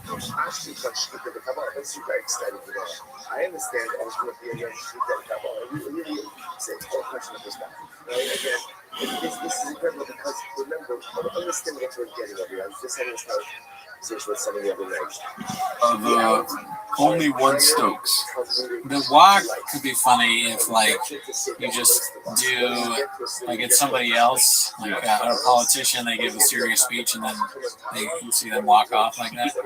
Or we start doing that for Shab after it cut, and then it's me walking like that. That could be good. I'm playing 2K24, smoking a black and mild wine with tip, real out cheap. Just playing video games. More than a selfie of my face, like twice. Yeah, no, I mean, he's got a fan base. Yeah. He's also dropping music. I kind of fell off when he started dropping music. I was like, I'm not really interested in that. Yeah. Who can make a cartoon video? He's trying to get people to do some work for him. More my style right there. 10 likes. Yeah, I mean, that's not going to get you likes. That's more like, you don't do that for likes, you just want to hire somebody. Yeah. Like, you should probably go on LinkedIn or something. Yeah. Anyways, he's killing it, dude. He's doing a lot better than we are. It's so hot outside, I don't even blame you if you peachy steak today. This is what I'm talking about. This is what that's pretty, yeah, that's pretty lowbrow, yeah. I live for this shit. Why don't you do this? Is that a character? No, I got family. I've been grinding so much I'm broke. That's deep if you think about it, dude. Yeah. I've been grinding so much that I'm broken. Not broke money-wise. You'll never be broke. Okay, all right. So it's not financial, it's spiritual. Mm-hmm. And it's not good to post that after posting this a couple of days earlier with $200 a day. That's so funny. That feels like a time machine, you know? A Madden tournament? Yeah. That's crazy that he's doing that. Also, looking for a driver. Can drive me anywhere every day. Legit license, not a felon, money good. Why does he need a driver? I like the idea of like the Madden thing. So let's say this guy, he owes somebody money, or like they're trying to find him. He hasn't been responding to his text messages, and they look at his IG and he's got, I think that's his Madden tournament. Well, we can this motherfucker got a Madden tournament going on. It should be whatever you need from him. Y'all keep screaming Pluto, but can't name the planets in our solar system. His audience did not like that because they probably cannot name the planets in the solar system. You know? Why are they screaming Pluto? Because it's future. Okay. You ever been so broke you feel like you're about to pass away? That's pretty great. Emoji use is good here. I like all of his black posts, these black background posts. What about the mariachi? Where's that? Oh, yeah, dude. He's representing Tiger. That's funny. Yeah. If your friend did that, you'd laugh hysterically. Like it's part. I think part of it is like you feel like you know this guy now. You're watching all this stuff, so it's fun. Yeah, I'm telling you, like every time he shows up my feed, I subscribe, I fucking do all the things. The more you get to know somebody, the more funny they are. It's like when we used to do open mics and those ridiculous characters like GT. Yeah. This, to me right now, you are somebody in this scenario who's watched GT and a lot of open mics, and I'm somebody who's just never seen him before. So the first time I saw him here, I'm like, what's that? You like that? What is that? But as you go on, you're like, oh, okay, he's doing that. And then by the end of the IG, I'm like, all right, I'm a huge fan. I'm following. This is the best. I can't wait to get more. Protect your heart. You can't get cut if you never hand them the knife. That's just great.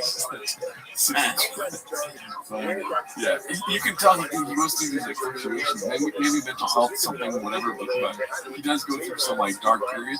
But you know something hot's gonna come out the next day when he does. Though. You're probably talking to them bitches, and it's just him dancing. You know what I'm saying? And he's got the crazy legs. It's his whole staple. Yeah. So, check him out, y'all. Give him a little follow. Just watched the news, and they said the next hurricane named the Quan.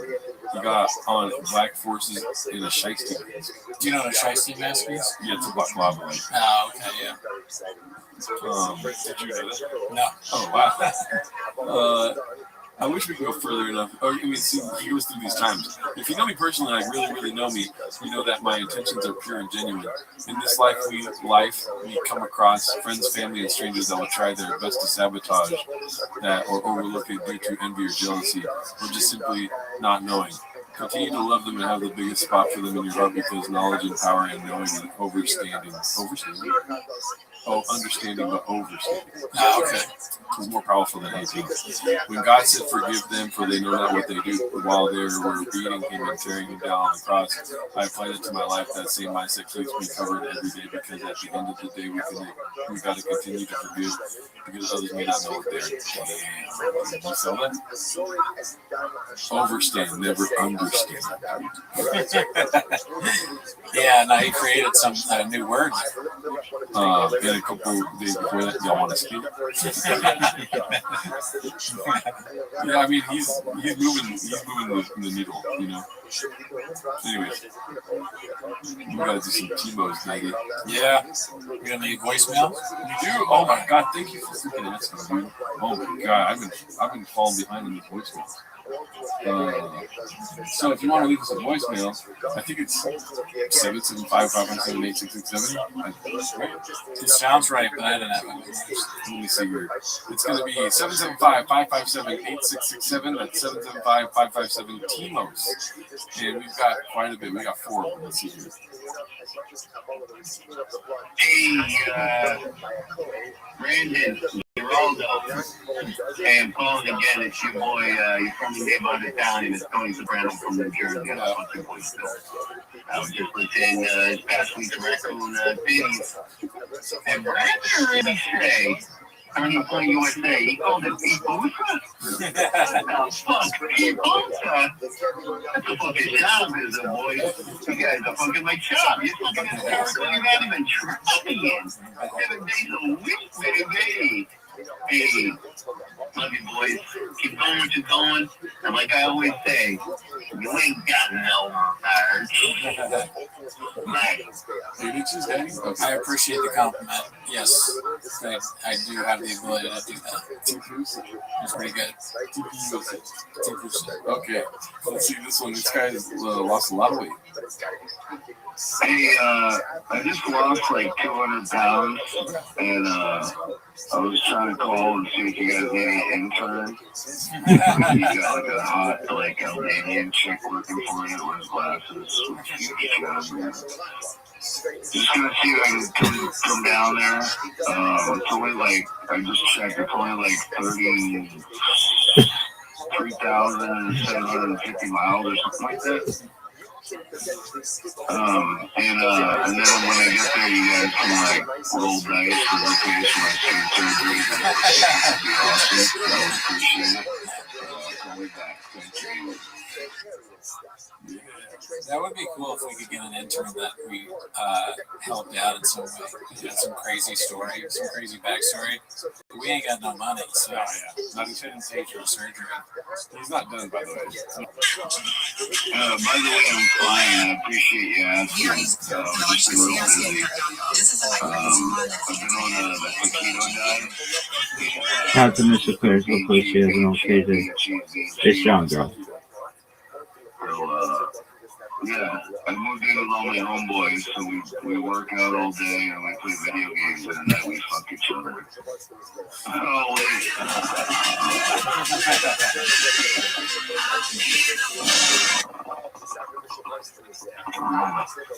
And I think this is him asking us not to play on the show. Man, I hope you don't play these on the show. Big dick, sorry about that. Bean cheese, bean cheese, bean cheese, bean cheese, bean cheese. I don't know, they're pretty good. So like, yeah, I don't think there's anything wrong with that. Just like how Apollo ultimately has to be done Lishma, so to Holocha has to be done Lishma. Therefore, we'll say Holocha l'maisa, we just established that again the primary combined stages, Shvita, slaughter, Kabbalah, receiving of the blood, Shvita, sprinkling, Holocha, transport, all have to be done Lishma. Now again, the piece we're going to have to say, we'll say afterwards is, so what happens if you didn't do it Lishma? So we already know that Shvita, what happens if you don't do the Shema? What happens? But I'm covered as kasher. That's our opening Shema. Right? Two exceptions to that. Santas and Pesach. But it just, now what happens if you don't do the other stages of the Shema? That is the Shema. Okay, and here we go. The Ashta on Shinui Kodesh. Shinui Vayim Lemon. That said the Gemara. Says the Gemara. Okay, so up until now, we've been talking about the Shema like maybe the Banik Desh.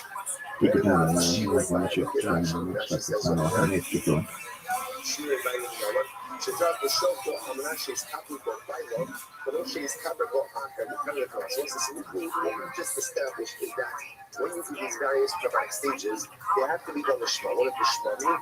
Ultimately, again, for the sake of that particular concept. How do I know that the same concept of the Shema also applies to ownership? Meaning, when you shot the concept, it has to be done for the sake of moving.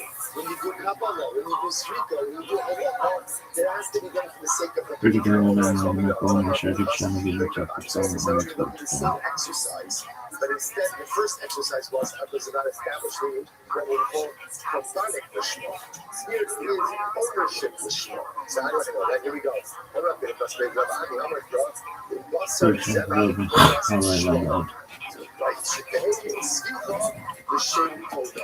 Shema Yisrael Adonai Eloheinu Adonai Echad.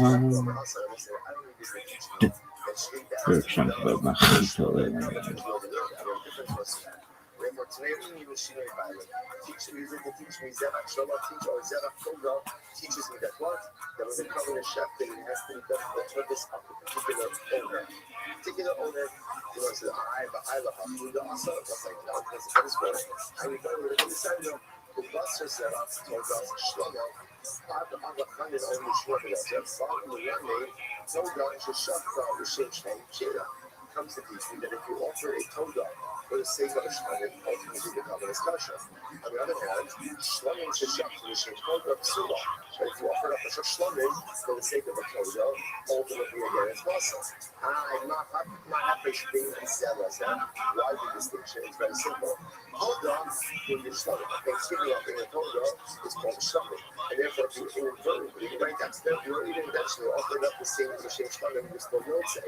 They Shlomin Kuya Torah. The Shlomin ultimately again is not called a Torah.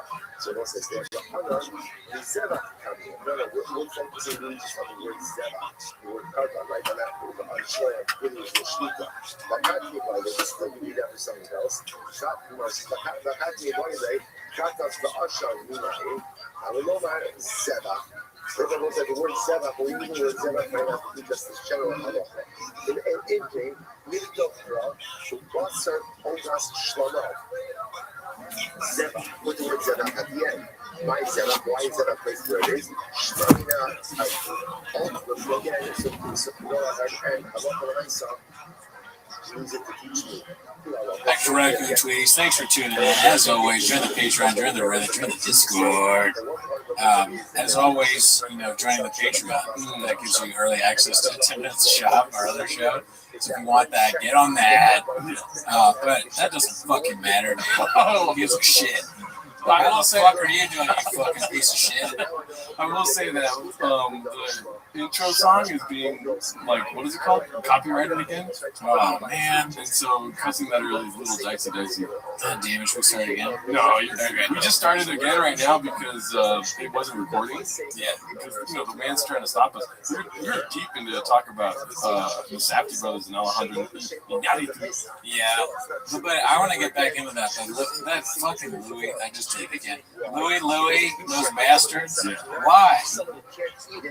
It's not even the people that made the Louis song. Yeah. It's like somebody that has a version of that they're copywriting. It's so not that. Yes. You made it. It's about me. How can you copyright a song about me? It's a song is about me. Well, I don't know if the secret's out there, but there's a line in there that says Epstein's alive. That is kind of funny that it says that, right? Yeah. That's one of the lyrics I just threw away. Maybe I wasn't just throwing it away. Maybe I was saying something. I don't know. You're definitely not saying. No, I was just saying wrong. Because you usually say it with the chest. Yeah, no, I don't think he's alive. I think he's probably dead. Yeah. Hey, was he at the Amoros Sparrows screaming? Just screaming about that. I was telling Cooney I went to the Amoros Sparrows screening yesterday at the Academy Museum for the show. One thing I wanted to talk about though was, they have the interpreter guy talking all the time here. Like while he's talking, while the director was talking, they did that? In general, like public speaking, they always have the interpreter person behind them. That's funny because they didn't do that at the Uncut Gems one. I guess they just figured that everybody can understand it. I'm saying, but wouldn't know. But yeah, I know what you mean. Listen, I know I was at the Academy, and that's what I'm referencing the grander point. In general, people are speaking. They have a translator for deaf people. It's very nice, right? And Inyaritu, you have to say his name right. There's an accent on the name. Can I try? Inyaritu. No, wait. Pretty good. That was good? Yeah. Inyaritu? Inyaritu. Yeah. Okay. All right. Good. They're You kind of gotta like confidence. do like a Arnold Schwarzenegger impression for that, Inyaritu. Oh, damn. That's what I was thinking. It's not easy for me to say. I'll say that. Yeah. Is it easy for you to do it? No, I'm making it up right now. Oh, okay. It's not even how you say it. Yeah, probably not. His name's Fred.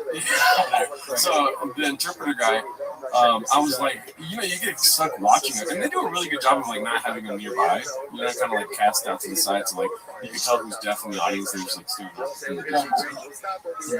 And I was watching the interpreter guy.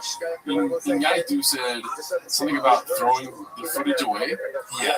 And this guy went into I don't know how you say throw away in what is it? Sign language. This guy did a whole dancing routine.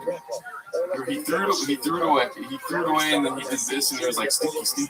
I swear to God, it was first throw away because then you know how the directors talk and then have long pauses. Yeah. This guy was going while there was a long pause in the middle. It'd be funny if while he was doing it, he just went into Ray Gun's routine. Remember the lady that did the breakdancing at the Olympics? He's like, hey, that's not sign language. That's Ray Gun's dance routine. What are you doing? What does Amoros Peros mean? Oh, come on. I'm trying to look away. Look up You have to look up throw away. I'm telling you, there's something to this, and you're not giving me credence because I swear to God, I was there watching. I was kind of like connecting the dots. You know what I mean?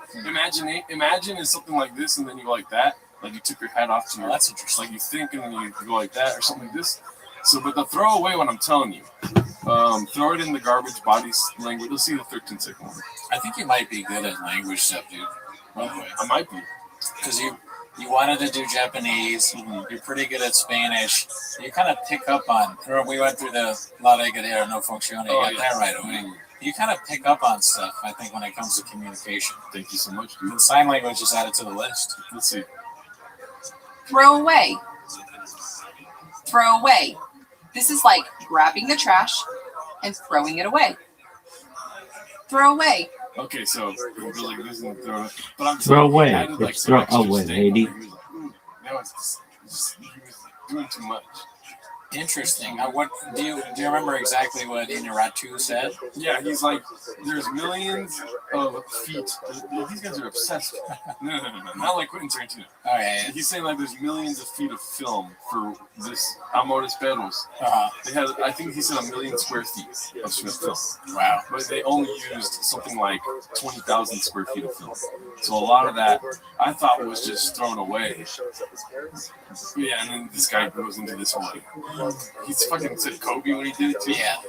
And he's like, a lot of it was thrown away, but I didn't know they stored it and saved it. You know? But what was this point? Did they just have it? Oh, it's the whole reason why they had the screen.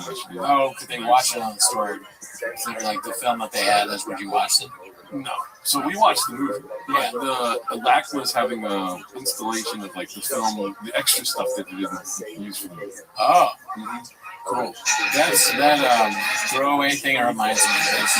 I'm gonna jack off it. I don't understand why people. What's this part? Like what? Why do you do that? I think it's like a climactic finish.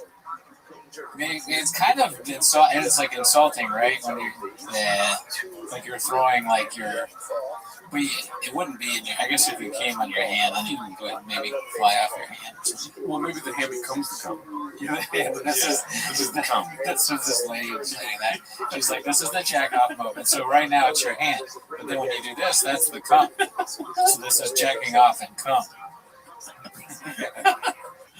Yeah, or it could, yes. I mean, it could just be, like in breakdancing, you do some move and shit, and then you go like, you do a lot of things. That's not necessarily move. It's like when your turn. Here it's like jack off. What are you gonna do about it? Kind of thing, you know? I like the breakdancing thing. I always see. Why do they go like? It's cool. I'm not hating. I actually like that part of the breakdancing. But what would be funny is sign language people. They did all the sign language, and then they go. They do the face. They should do that, dude. That sign language, you picked up on another thing.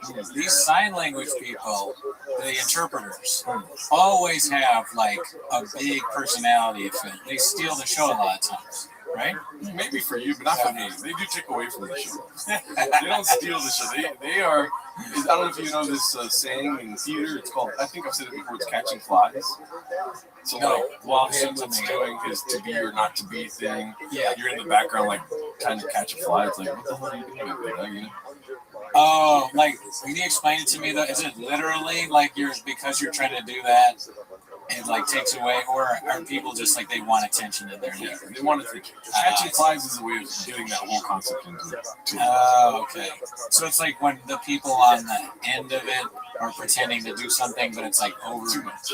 Yeah, overdone. Okay, I see that. Yeah. Like when, for instance, when we did the 24-hour streams for 24 hours, yes, I was catching flies. With you and Mark. What were you doing? I was push-ups, stuff like this. I was catching flies. I was so fucking cracked out that I did not even notice. I mean, Mark is an expert at catching flies. He'll eat all your coffee cake, you know what I mean? It's true. Bro, have you seen Mark's new podcast? No. Oh my God. Really? Oh my God, we should do a whole podcast about that. It's honestly amazing. That's good to hear. Is it him and his wife? Oh, you know. Yeah, that's why I remember them saying that they were gonna do that, and then I was never sure if they actually ended up doing it or not. So, here, let's just go to the Toxic Beginnings, obviously 6 months ago. Episode 1. There was no episode 2 yet. 6 months ago. Episode 2 came out 6 months later. And I'm not finished with it yet, so let's go ahead and just pause this. This looks like a normal podcast, right? Great show, never seen it, but yes. But shout out to Buddies, he made a great inquiry about this. Mark Harley is the David Lynch of podcasting. It's what I just want to know 30 minutes. I'm 30 minutes in. I'm going to finish this off. Okay. So let's just go ahead and start this out. I want to get, tell me to pause or whatever. You're experiencing this for the first time. I'm down. Shut the fuck in. Go ahead and read that one. Some people are still mad at you because they failed to destroy you. Hot start. I like that. That's true, dude. That starts out like at the right amount of toxic. It's not like a 10. That's a 1. It's just a thought. You know? Yeah, it's letting you know where it's headed.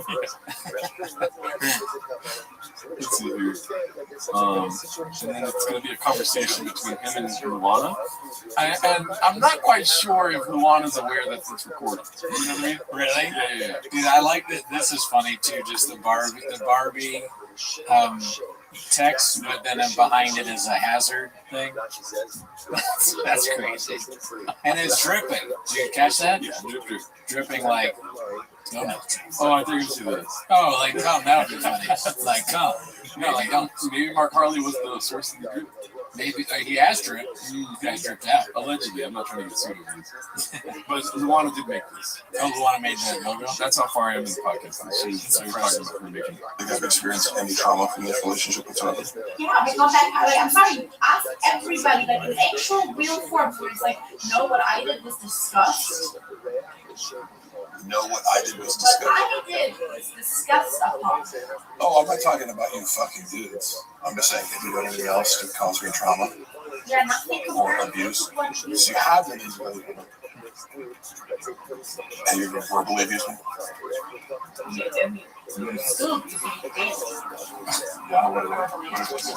Well, pause. The title is Hella Toxic. So, you know, you come here expecting that, and it may just be played up for the cameras, right? Because they're always together, they're in love, you know. People have different kinds of relationships. Who knows whether it's real or not? But yeah, that sounded like a deposition. It is weird, like Mark Harley started recording, and he's really chill though. He's like being, and then if I was Luana, I'd be like, you're not like this usually. You know what I'm not. That's really chill.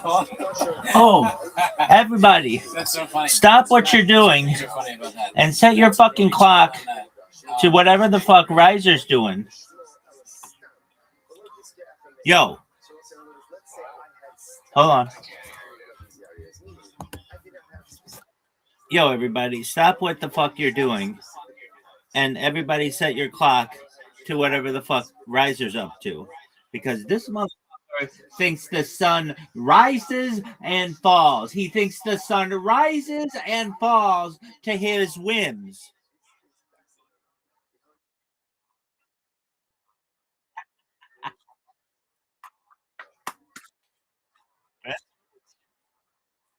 That's I was mid fucking conversation, then all of a sudden bloop, and you're gone, and I'm still blah blah blah. I'm still blah blah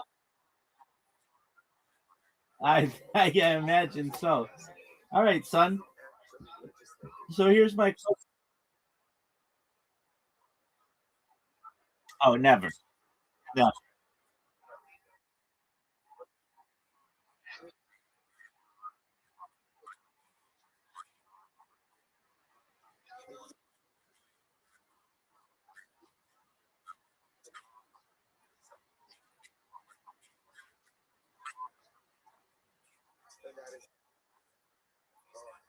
Yeah, that was wild.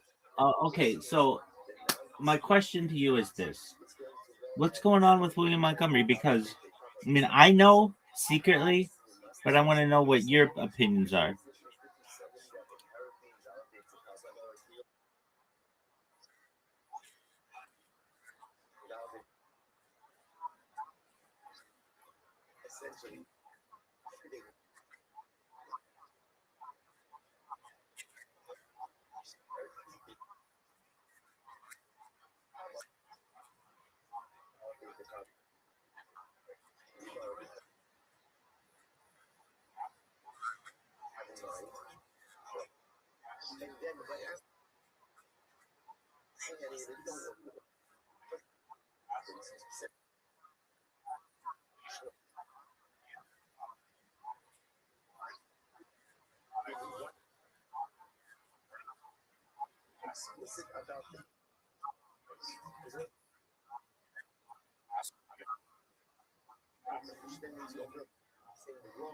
Yeah, so and that's not even like they don't even care about that. They don't I've never once heard them say, check out our podcast on Apple Podcasts. No, it's always check us out on YouTube and check us out on Netflix.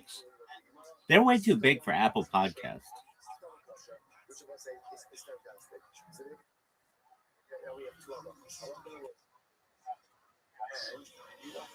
So my man,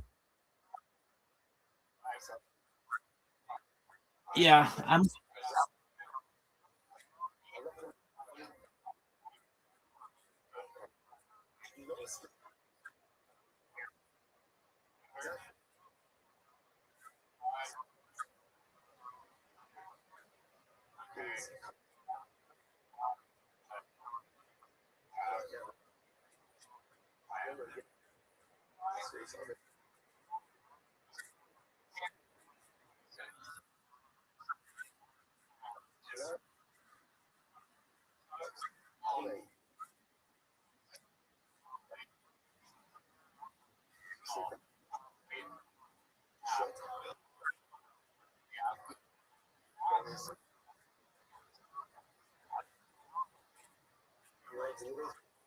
dog. Uh, Dog, this pissed me off one time so much. I went to the Spotify headquarters. Literally, I've not gone to anybody's headquarters before, but I went to the Spotify headquarters and made a video there shitting on their CEO. He's some fucking like the guy who started. He's from some fucking Swedish guy who nobody knows about. And I literally outside the Spotify headquarters have a video of mine somewhere in the annals of the internet where I am just shitting on them. And I say to them, how the fuck are you going to have an app and you can't sign up on a website? Like everything is pushed to the app. You can't go to their website and sign up. You have to sign up in the app. And or no. I misspoke. How the fuck are you going to have an app but you can't sign up in the app? You have to sign up on the website. And the reason why is because they want to avoid the Apple charge. And so I'm like, dude, you are like the biggest audio app in the world and you can't sign up using your app. This is the biggest bunch of bullshit I've ever heard. And yeah, I got some looks when I did that, but it's in this really shitty part of LA. That they like tried to like what do you call it? Gentrify. And the place is like a fucking like you would not know that it is based there. It's not like there's a big sign or anything. Anyway, yes. They have it in. It's near downtown LA. Spotify headquarters. No, it's not. It's. I mean,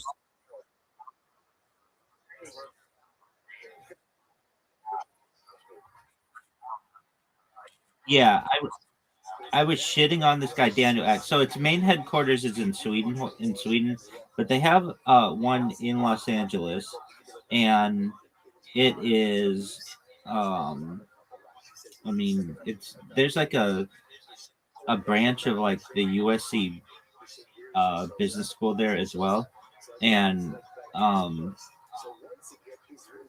I one time was so pissed off because I wanted to sign up with their app, and it's like go to our website, and then they push me to the website, and I'll sign up, and it has like my Google sign up or just like a regular create your own account sign up, and then I'll sign up with my Google account, and then I'll fucking next time I try to log in, it's like we don't have your password now, big mother up again. So I've got files going, and I was just like, I'm sick of this bullshit. I'm going down to their fucking headquarters. So it's on Mateo Street. It's actually like in this like it's like a warehouse district basically. But you go there and then it's really nice. And then I just made a bunch of videos and well just like one really long video if I recall. And then I make fun of like Steve Wozniak and Steve Jobs, and I was basically saying like these guys built this fucking phone or built the company that built this fucking phone so that you can have apps, so that you can pay through things using the app. And you assholes do not allow for people to use the app to be able to make a purchase. I mean, isn't that ridiculous? I think it's ridiculous that, hey, when you think Spotify, you think their fucking app. But if you want to sign up with Spotify, you at least like 5 years ago, well, like 3 years ago, you could not sign up with the app. You had to, or you could not pay with the app. You had to pay with the you had to pay with the website. And I just thought this is ridiculous. And the reason why I thought it was ridiculous is for all the reasons that I said, but also I'd be like in the car and I'd be like, I'd go to my Spotify. It's all like hooked into my fucking like internal thing of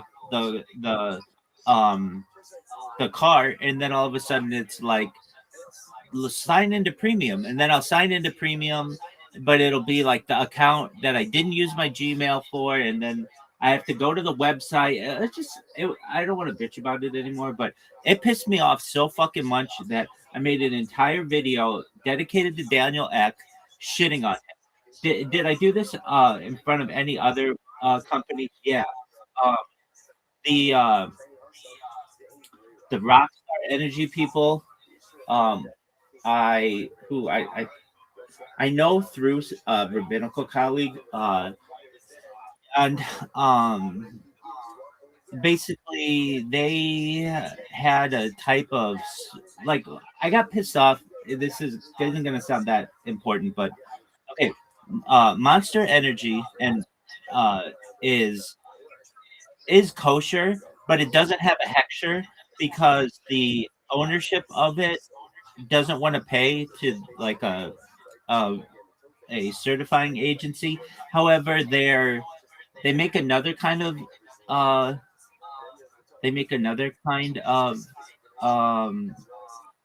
Monster Energy that's like their mocha flavor and coffee flavors, basically like Frappuccino kind of ideas, and those things do have a hechsher. And it's like, look, assholes, if you guys are going all the way to get a hechsher on some of your cans, why not get it on all your cans, even though they're all kosher? It just so like when I first started this, I would literally go to different organizations generally in Los Angeles, but anywhere in California, and go outside their corporate headquarters and shit on them. I did it in front of the Hall of Justice in downtown Los Angeles. Where else did I do it? I did it in front of City Hall in Los Angeles. I did it in front of the Spotify headquarters, Netflix headquarters. I did it in front of the where else did I do it? In front of the fucking the Monster Energy, not their headquarters, but like their bottling plant or something. I made a video for that. Where else did I do it? I just made I know I did others. I made some. I think like perhaps in Venice at the Snapchat headquarters, Google headquarters, and not their headquarters. That's in Mountain View, but they have a Google headquarters in Irvine. So I've made videos outside of that motherfucker. So basically, I have like a bunch of just hate videos of myself just in front of these corporate oligarchy facilities, just screaming at them, not screaming, but just basically making fun of them. Like, hey, you guys are out of touch. You don't recognize that you have no customer service. There's no way for people to be able to like connect with you. You're very cold. Who else did I do it in front of? I mean, the people who I do it the most to is Mark. The person who I do it the most to is Mark Zuckerberg. I shit on that motherfucker all the time, and I don't. I'm live on 5 different Instagrams right now, so I don't want to rip on him too much because when you mention that name, like you have to be careful. But and then I make fun of their families.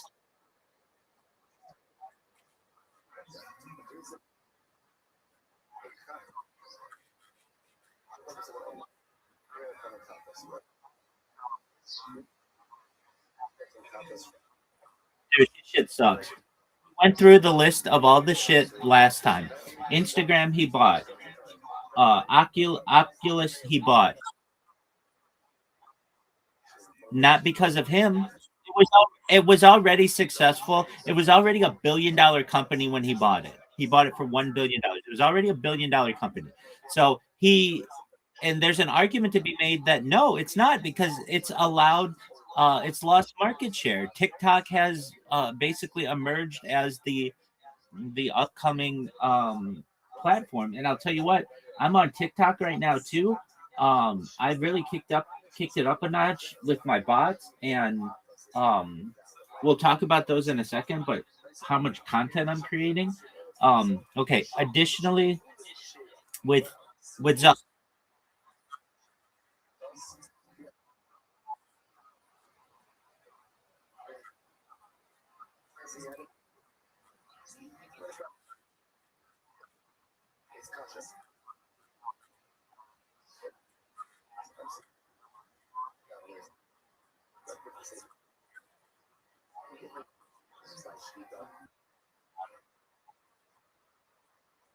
Dude,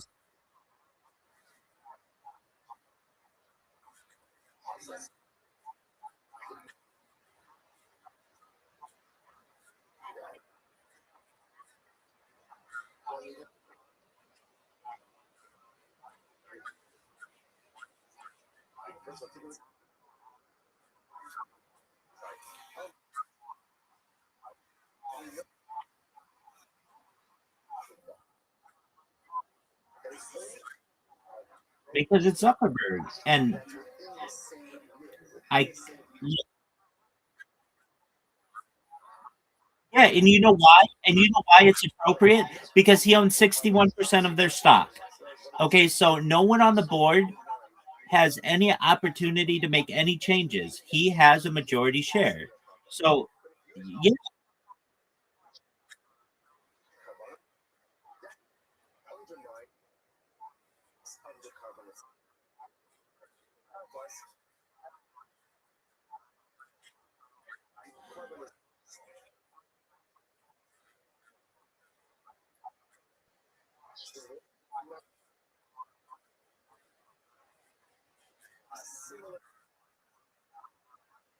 uh no.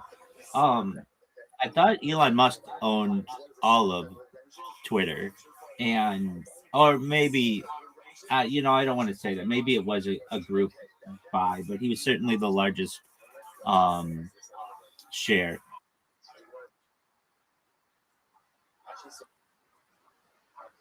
No, yeah.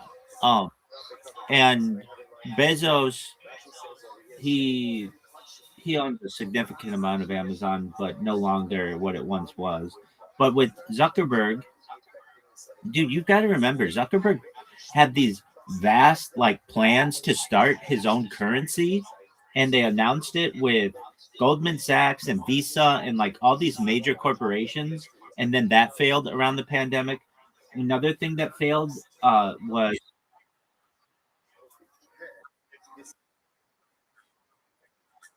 when you have Goldman Sachs and Visa, you are regulatory. Don't give me that.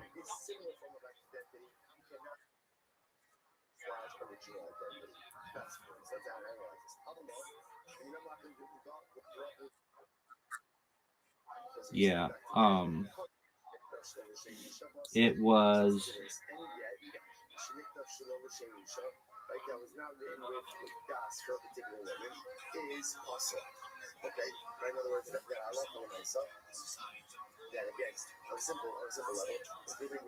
Meta's Facebook DM currency project failed due to intense regulatory opposition and political backlash. Announced in 2017 as Libra and rebranded as Diem.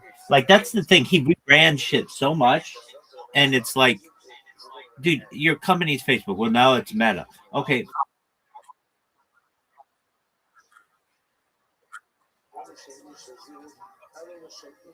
But he bought those. Like, if they're already things that are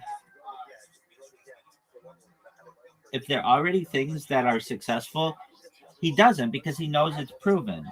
All right, so he had Horizon Worlds underperformance. Launched in 2022, the flagship metaverse platform struggled with low user adoption. He took BlenderBot, AI chatbot failure, advertising platform instability, customer service collapse. It's absolutely ridiculous. But he had another one just recently that I was shitting on him for. And I'm trying to think of it. Well, that coin was a big one. He was supposed to. Um, their smart glasses aren't catching on as well as they'd want. Um, their workrooms, they were supposed to have a VR alternative to Zoom. That never caught on. The whole avatar thing, where you were supposed to live in this metaverse using an avatar, that never caught on. And I mean, then he gets no, dude, nobody's using that. Oh, another one, Facebook Gaming. Facebook Gaming was like a huge thing, and they shut that down.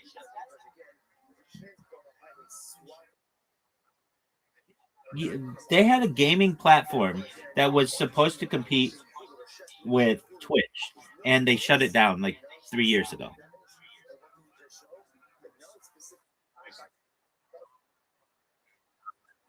Yeah, you can stream on Facebook, but it's not like a gaming platform. And now I remember what it was. The thing that pissed me off the most.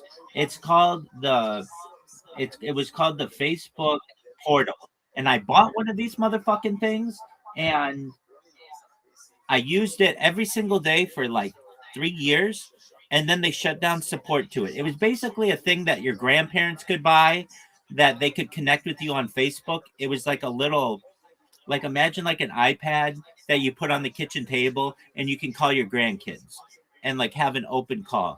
And this thing was such a piece of shit. It was so bad. The Facebook Portal.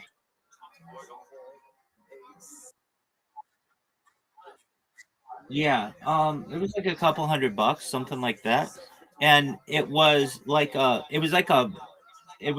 digital frame that you could call people on Facebook. It was supposed to be like a video phone, basically, which is what it was, but they never supported it, and um, there were like no updates to it, so it just had a lot of issues. So I ended up just using it like a television, but it was really clunky, and even the engineering of it was really bad.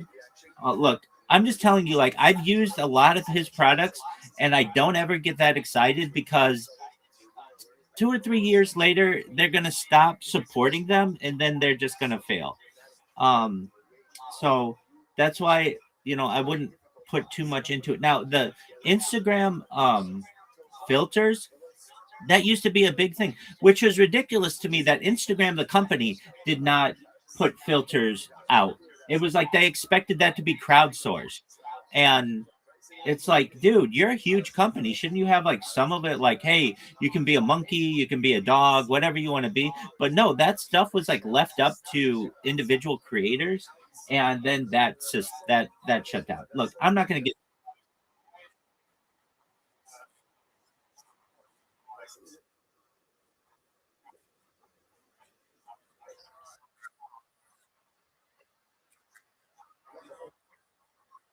okay. And then how is that working out for the people who did all that work and no longer works?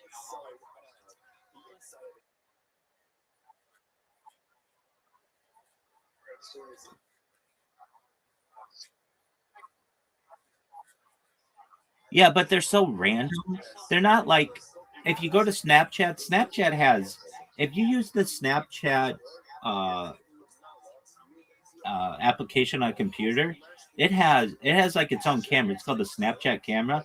It has like hundreds of different ones that are really good. The Instagram one does not. Look, I'm just telling you, I use these apps. No, no, wait. Wait, it does. It does. It absolutely does. You're absolutely right. Hold on. Let me clarify. Because it does. There are a lot of them, but they don't always work that well. They don't always lock onto your face. They'll work and then not work and then not work, and then work and then not work and not work. Like there's no debugging of this. There's no quality assurance. There's no quality control.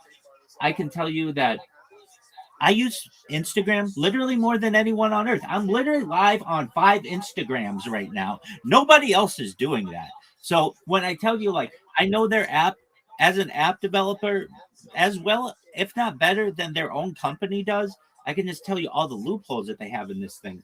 And what are they? It's an inconsistent experience. And you may not realize it, but like when you go to Instagram and you go to create just a reel or anything like that, or a live or whatever, the options that they give you are not consistent. They will change them on you every single time without any rhyme or reason. Even when you log into Instagram the first time, it's an inconsistent experience, either with a new login, an existing login, the device. I mean, I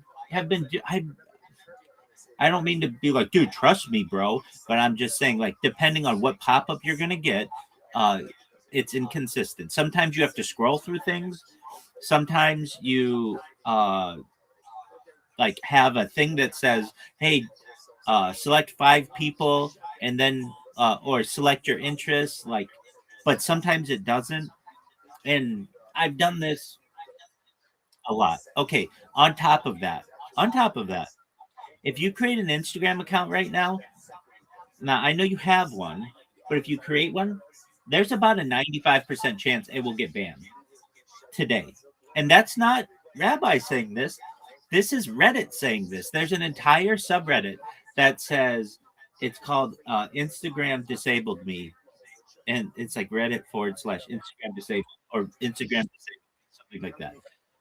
And you go on there and you read about all the people who are like, I have an account with 1 million followers and I got disabled.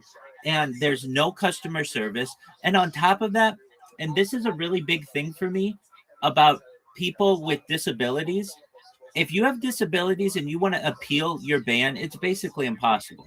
You have to go in and you have to do a CAPTCHA, which isn't easy for people who have difficulty seeing. There's no audio version of it. But let's say you get past that part. Then what you have to do is you have to do like a face scan, and their face scan absolutely sucks. You have to move your face to the left. You have to move your face to the right. You have to move your face up and down. And it's very bad at recognizing. No, no, no. If your account gets disabled. But I'm telling you that if you set up a new Instagram account now, because Zuckerberg recently got sued in the United States by this woman from New Mexico that said that Instagram was targeting children, you have to go through a lot of hoops that you didn't have to go through previously. On top of that,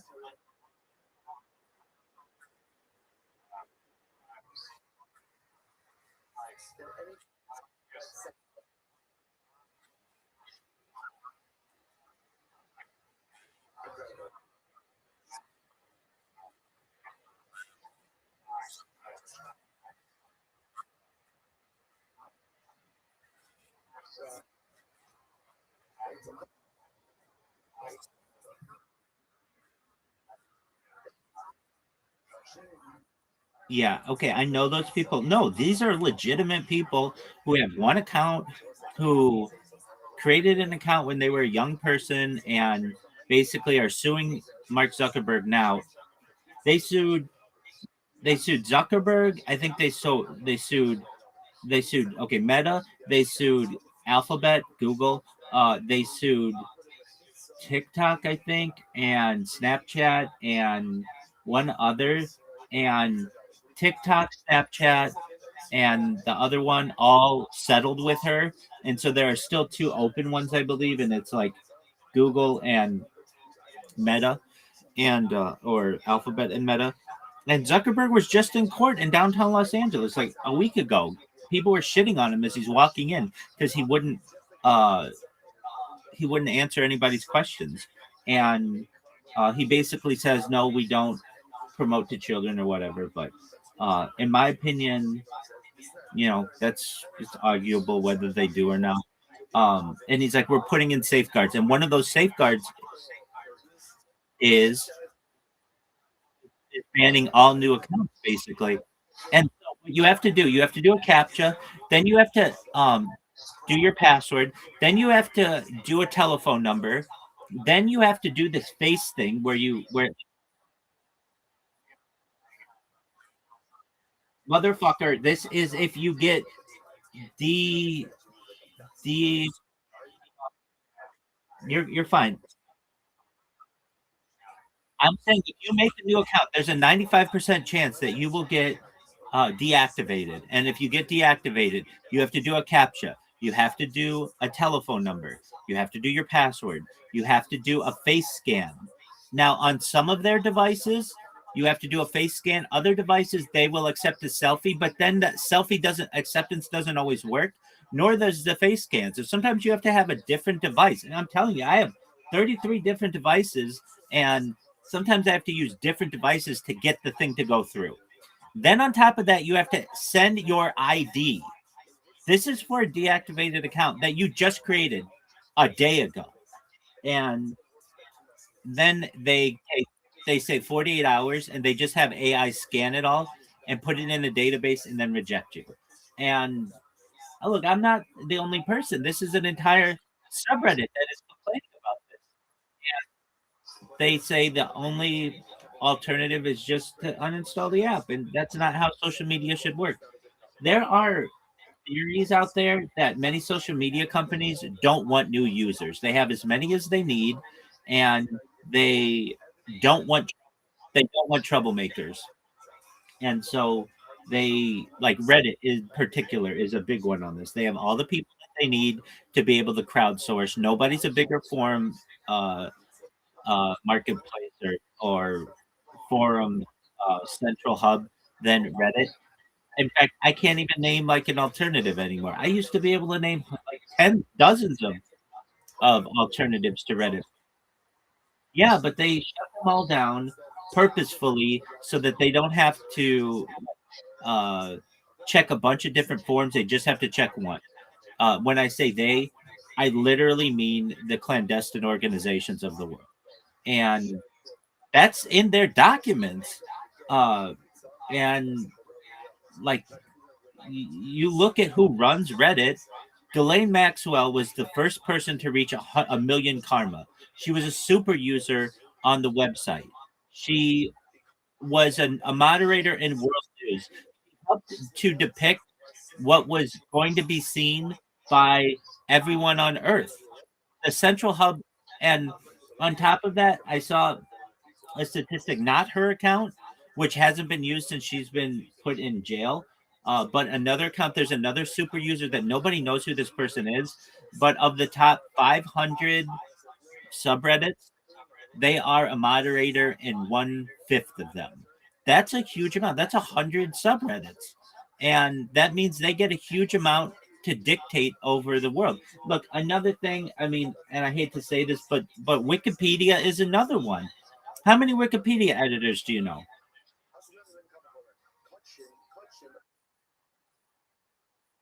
Oh yeah, go try to edit something on Wikipedia. Your account will be flagged immediately, and you'll never be allowed to put anything on there. It isn't. They say that it's an open encyclopedia to people, but absolutely is not. It's run by clandestine organizations. These are fronts, and I'm not just like this is in the documents. Like this is public knowledge. This is not a shadowy theory on the edges of the internet. This is open documentation of them manipulating these platforms. So for me to be like, it's very difficult to use these things is not incorrect. You don't know anyone who edits Wikipedia, you've never known anybody to create a Wikipedia article. Isn't that something? You know people who do absolutely everything else, but Wikipedia, you don't know anything about. I can tell you as a donor.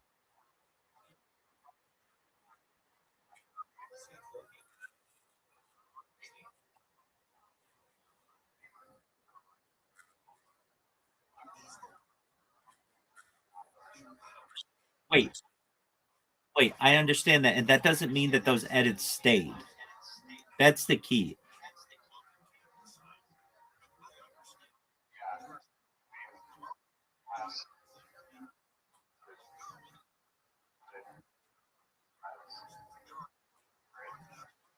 Well, you would hope so. Anyway, there's a. I mean, I'm a donor to Wikipedia. I don't know anyone else. I've never met anyone else who donates to Wikipedia. And but when that message comes up, hey, Wikipedia is free, and we want to make it keep it free. Like, can you donate like $2 to us? Like, I'm a donor to fucking the Wikipedia Foundation. I can tell you that even the founder of it, Jimmy Wales, does not like his own description on Wikipedia because they call him the co-founder because he isn't technically the founder. Somebody else helped to bankroll him basically, and so he's referred to as the co-founder. And they've done interviews with him, and when he sits down, they'll be like, "Okay, well, we're here with Jimmy Wales, the co-founder of Wikipedia," and he gets up and leaves. Like literally, he will not do an interview. Well, I've seen. I won't do any interview if they call him that, but he I've seen him refuse to do interviews when they call him the co-founder. He says, "I'm the founder." Just because somebody gave money to be able to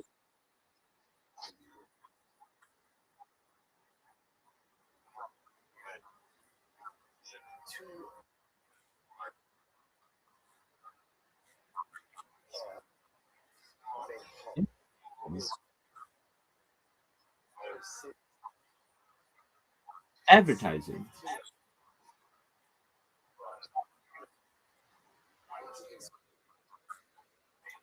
I'm not saying it's bad. I give to them. Nobody else gives to them. All right. Well, your mom's amazing.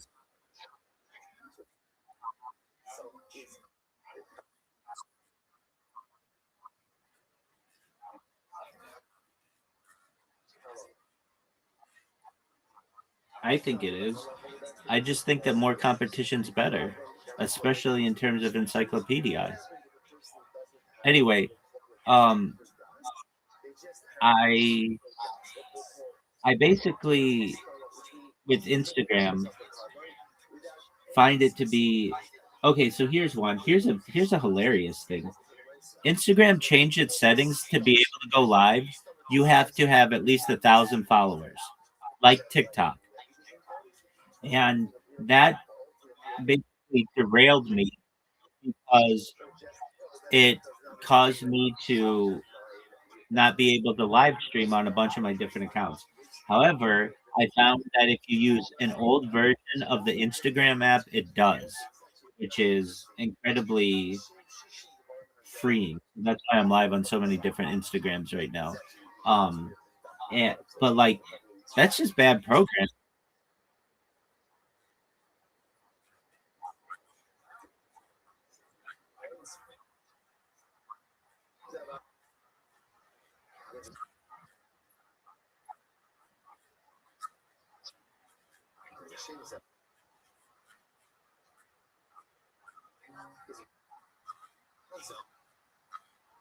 Right.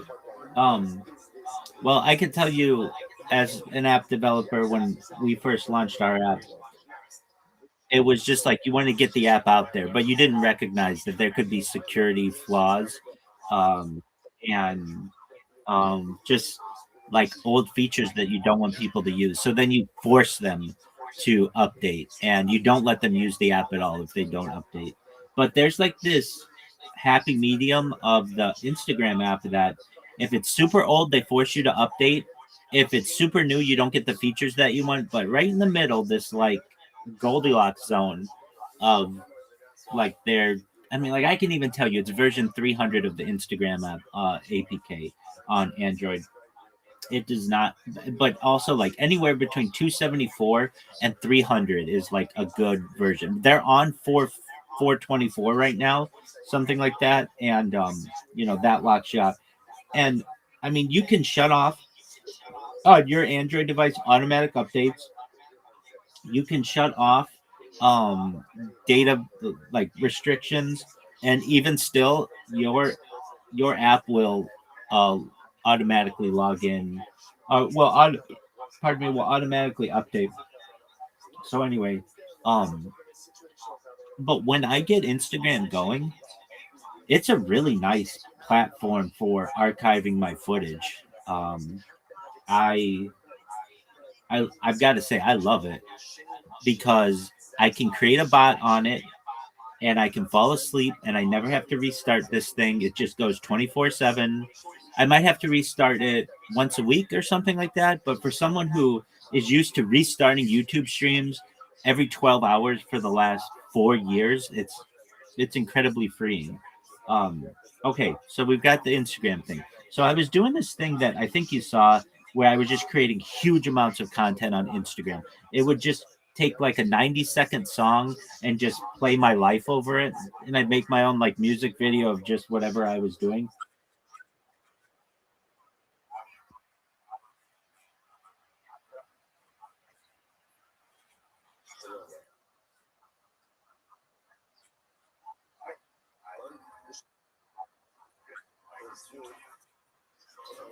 Yeah, great question. If I think I understand you correctly. Instagram was recognizing it as spam. And so what I would have to do is create the bot to log into 4 accounts simultaneously and basically cycle through them so that it wasn't posting like once every 5 minutes. It was really posting once every 20 minutes, which wasn't seen as spam as much. However, just completely randomly, you'll just get a flag on the device that says it's been deactivated. The account's been deactivated, and you have to go through and put the captcha in and do the face scan and upload your ID and all this other stuff. And they say that you aren't following their community guidelines, but their community guidelines don't say what you can and can't do. It's extremely vague and it's extremely legal. And it doesn't say like you can only upload one video per 30 minutes. It doesn't say that. It's very subjective. So anyway, I got sick. Well, that wasn't the biggest. That was a big issue, but another issue, and this just happens on Android or iOS devices, and this isn't an app issue. This is it is an app issue, but it's also just like a device platform issue. What the fuck happened to this guy? What the fuck happened to this guy? I was in the middle of telling you deep lore. All right, so you're 100% right. It's an app and a device issue. So if you do a lot of posting on Instagram, eventually your app cache, I don't know if you know what that is, CHCHE, will become so large that you have to on iOS, you have to uninstall the app, reinstall the app, and re-log in. And it's just an issue that occurs.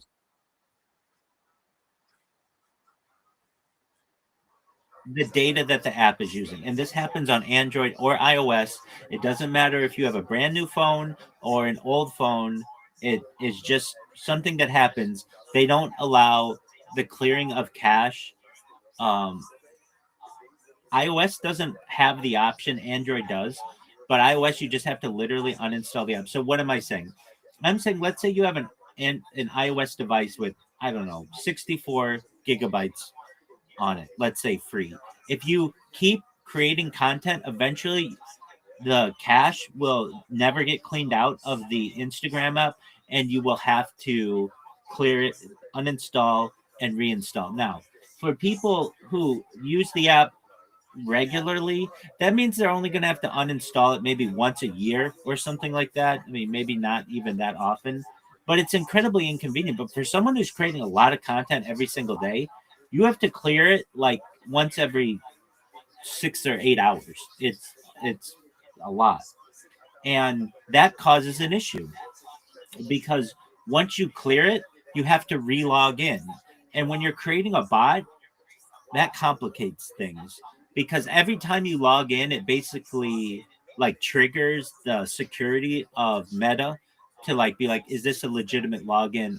Yada yada yada. Now, even if you don't log in or you don't do this login process or whatever, um, if you're just creating a huge amount of content, eventually it's going to get flagged by the AI systems and they're going to deactivate your account.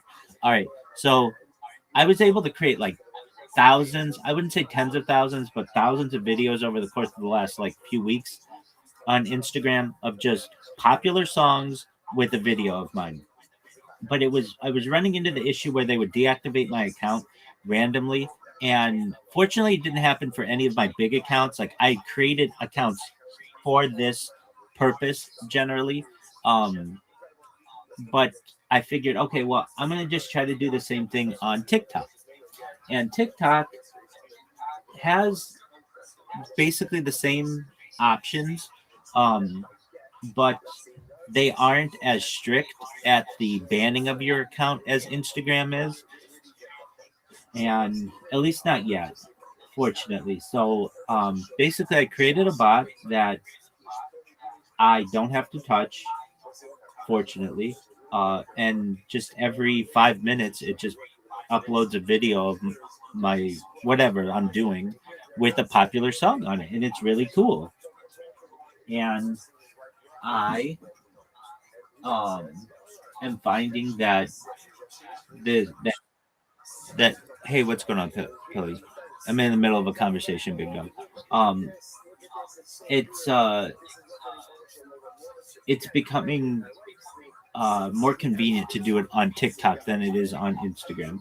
So I think that I'm gonna transition the creating all of the different like 90-second videos to TikTok. However, Instagram, I have found this loophole that you don't need 1,000 followers to if you have like aged accounts. And I'm going to keep the live streams going on Instagram, the short clips on TikTok, and it's working out really well. So how does that sound to you, Riser?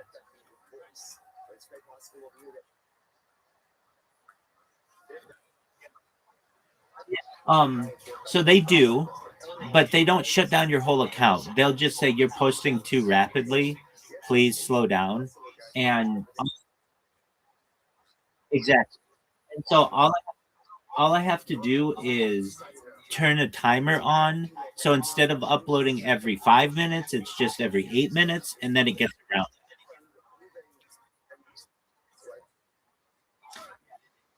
Um, yeah. Well, that's it. Let's see what's going on with Pilly. Just one moment. Pilly, how you living, pimp?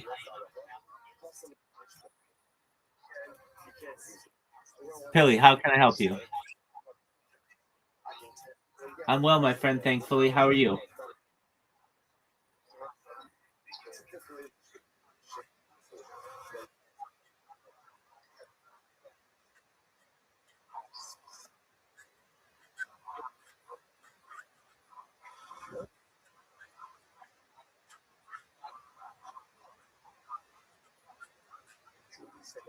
Yeah, of course.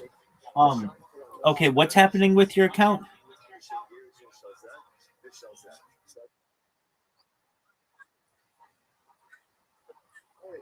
Okay, for what?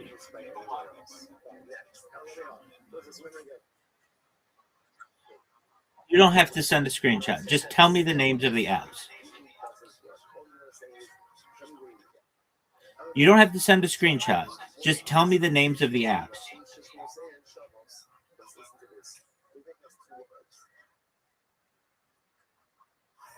Okay.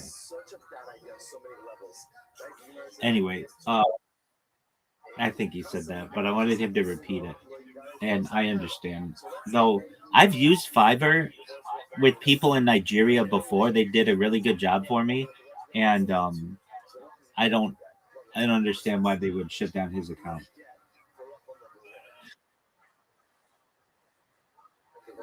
Yeah, dog. Hey, Upcake.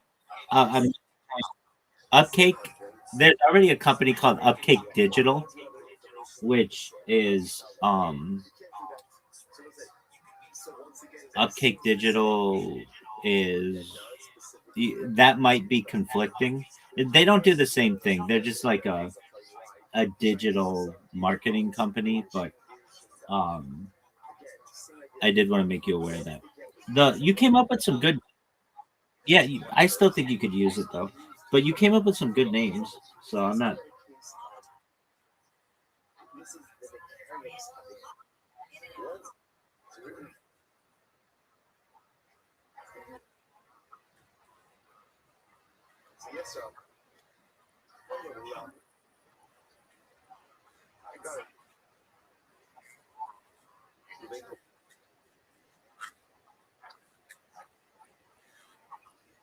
Right.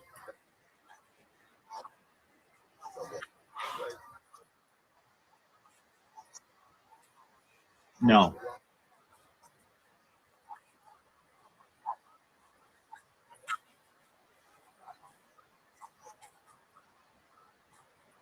Yes. Well, you have to do it through it's the internet domain service. I mean, yeah, you can, but it's huge amounts of money. Okay, yeah. Apologies. Anything is possible, but generally they put out every year like a new 15 or so, like dot ninja or dot delivery, and it usually has to be within those. But yeah, if you want to do your own, you can, but it's cheaper to just go to the people at Upcake and say, hey, how much for your website at that point?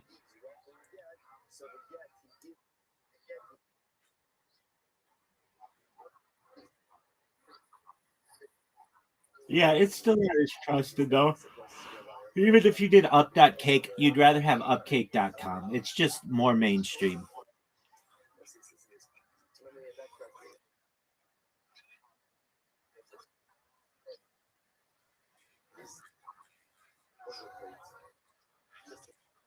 Exactly.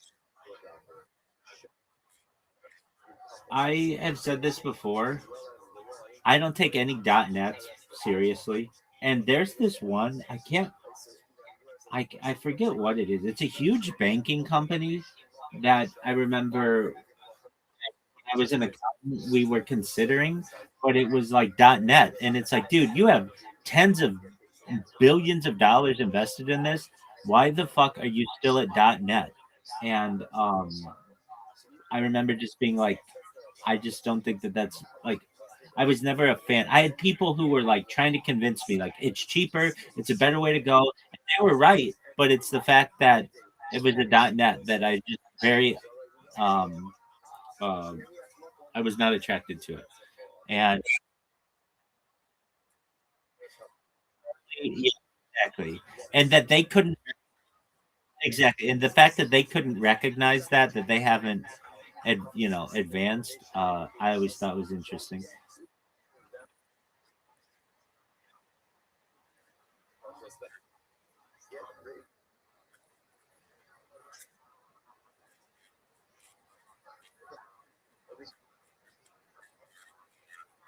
I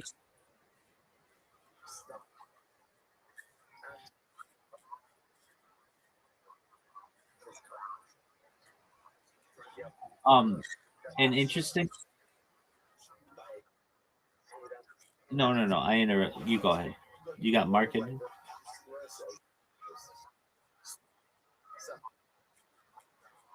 Fuck yeah, I know Mike Rowe.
Yeah, I mean, the unlimited data, I don't even pay attention to because it's not truly unlimited.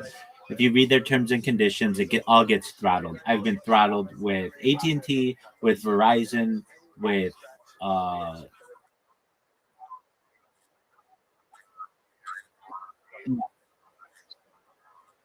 exactly, and it says that. And at least with my Verizon plan, four like a family plan, 4 different lines, unlimited, and I think at 250 gigabytes you get throttled, which is a lot of data if you're just a normal person. But if you're streaming video, you go through 250 gigabytes in like 36 hours.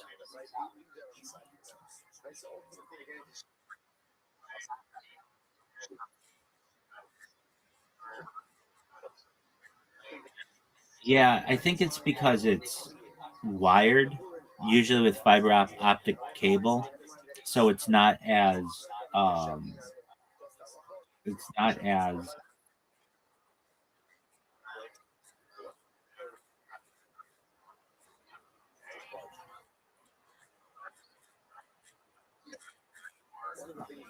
I mean, it's like it,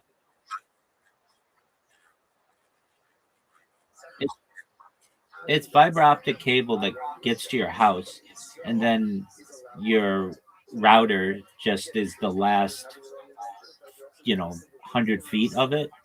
Um, and so it's a lot faster that way. And like there are big streamers.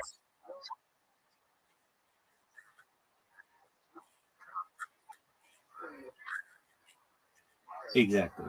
Um, like there are like when I first started streaming, I went all in. I got 4 different lines, 4 different iPhones, um, and the technology wasn't quite there with streamers yet, where it was like super consistent.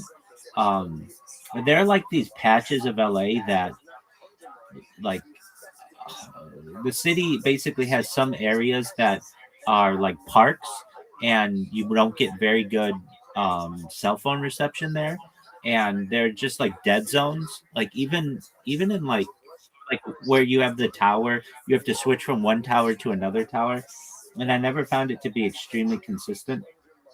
And on top of that, the issue that arises is the overheating of the phones. When you're streaming that much, your phone gets really hot. And then the battery issue that arises too. The setups just weren't quite there in like 2021, 2022. They're better now, 2023, 2024, 2025, now 2026. But they're very expensive. I think for one of these, you still need 4 different SIM cards, but like mine were 4 SIM cards with the same company. These streamers do 4 SIM cards with 4 different companies, just to I mean, but they have. I think I looked at one time. The setup was like $2,000, and that's just like $2,000 a month. That's a lot just to be streaming IRL. And it would be one thing if when I do IRL streaming, I would get 50 people watching me. I get 0 fucking people watching me. And it gets frustrating that you're trying to read a chat and nobody's chatting. It's like, well, fuck this. I could be in the comfort of my own home where I could be talking to people in Discord and reading chat messages and doing all these other things, or I'm out in like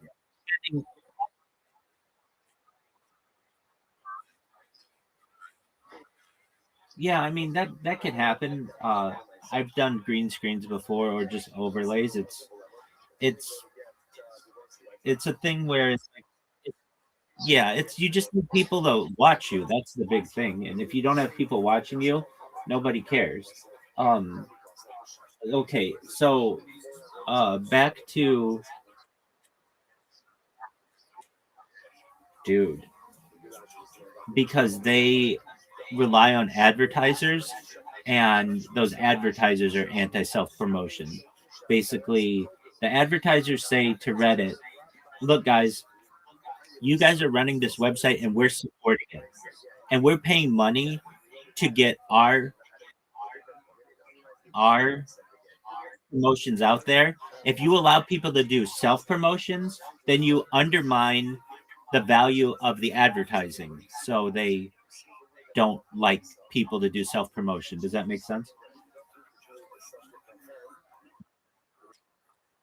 Ex- Exactly. And I think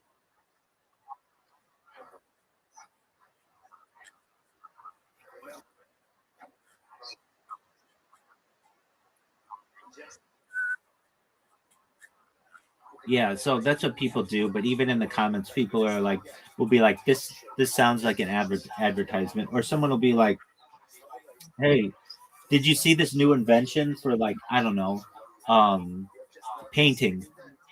There's a new kind of paint gun. Did you know about it? And they'll be like, no, we didn't. This is cool, but it looks like an advertisement, or the way it's phrased, or the video, or whatever, looks like it could be an advertisement. And in my opinion, it's like, who cares? But the thing is, the website cares because then they get advertisers who say, hey, you basically allow anybody to post anything that they want. Why should we post our, why should we pay to advertise with you? Because your whole website has become advertisements anyway. Like a big one that I see is Twitter. Twitter is so full of garbage, absolute, just just the worst posts, low effort posts. People who, um, someone will post a video and will say like literally it could be like I don't know, an explosion of a petroleum facility in I don't know Bangladesh from 5 years ago, and someone will take that video and put, "Look what just happened in New Jersey," and then just post it, and then get like 500 comments, most of which are not in English, which I don't understand either. I wish there was just a setting on the TikTok app that was like, "I speak English. Don't show me comments that aren't in English." But it doesn't do that because um, that would hurt their engagement. But I don't know. It's just like I don't understand it. I don't understand it. Well, okay, so not that, but but that's what I'm basically saying is that things will be unrelated. So what will people do? They will literally take a an ad from Reddit or from Instagram or something, and just like what do I see all the time? Like people with just like a new way to do something, like reinventing the mousetrap, just an interesting thing, and then they'll put it on there, and then somebody on an unrelated account will put the link to it in the comments so that people purchase it, and then they boost that using the Twitter, like boosting the Twitter boosting of a post, and then they'll get like a huge amount of people on it, and then it's always in my fucking feed. I wish when Facebook first started, I know that's different than Twitter, but Twitter is the same way. You didn't have an algorithm. There was no algorithm. Everything was chronological, and it was such a better way to get content. You could literally just scroll through your feed, and it was just in order of what people posted who you were following. That's the way excellent social media works. When they moved to the algorithm, it was to muddy the waters and create and to be able to manipulate people's behavior. And that happened around 2009 or so.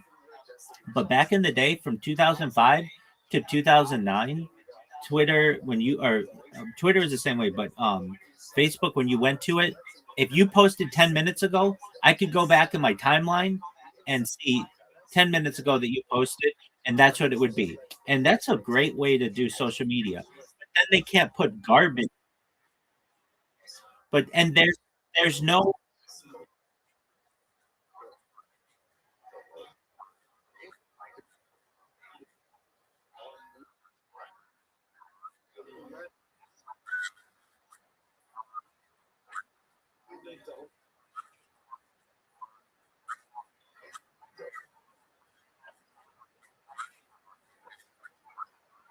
yeah.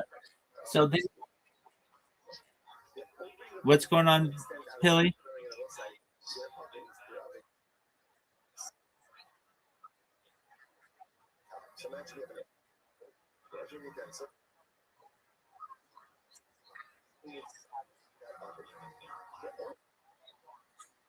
Okay, just create one without a VPN this time.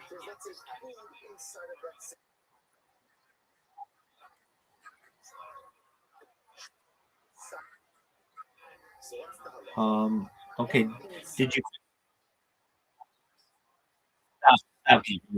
That's not what he's talking about. For right now. For right now, he's not. I mean, I know that's the long-term game, but no, he doesn't know that stuff.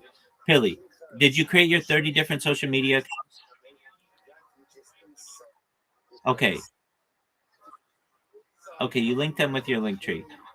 Have you gone and promoted yourself in any chill and chill spaces?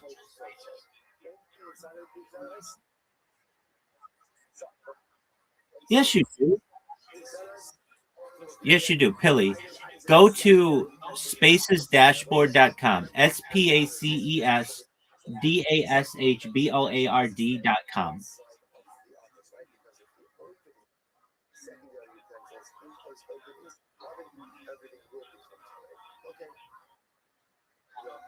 Are you there?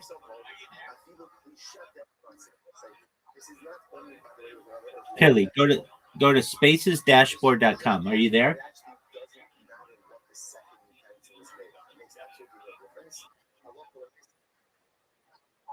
SPACE. Yep, exactly. Let me know when you're there.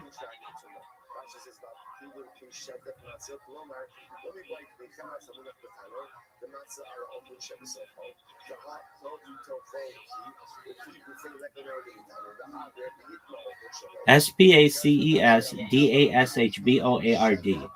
Let me know when you're there.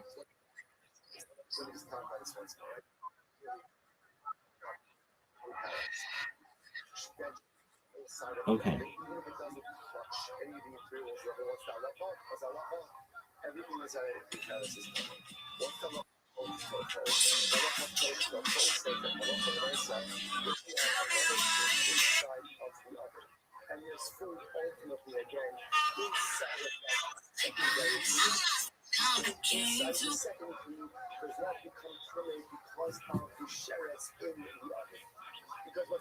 All right, Pilly, are you there?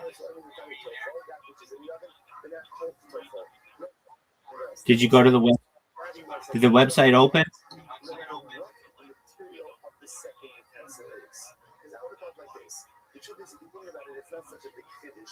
Did the website open?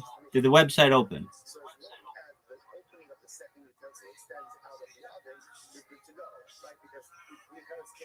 Pilly, did the website open?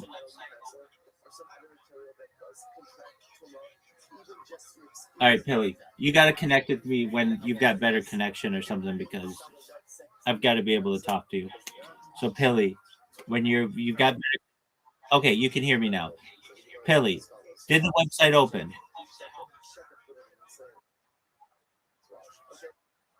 Okay, do you see that there's a search bar? Type the word shill, SHILL. Type the word shill in the search bar, SHILL. ILL. SHILL.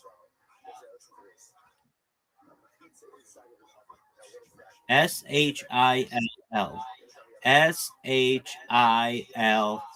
Shill. S. Okay. Did you type the word shill?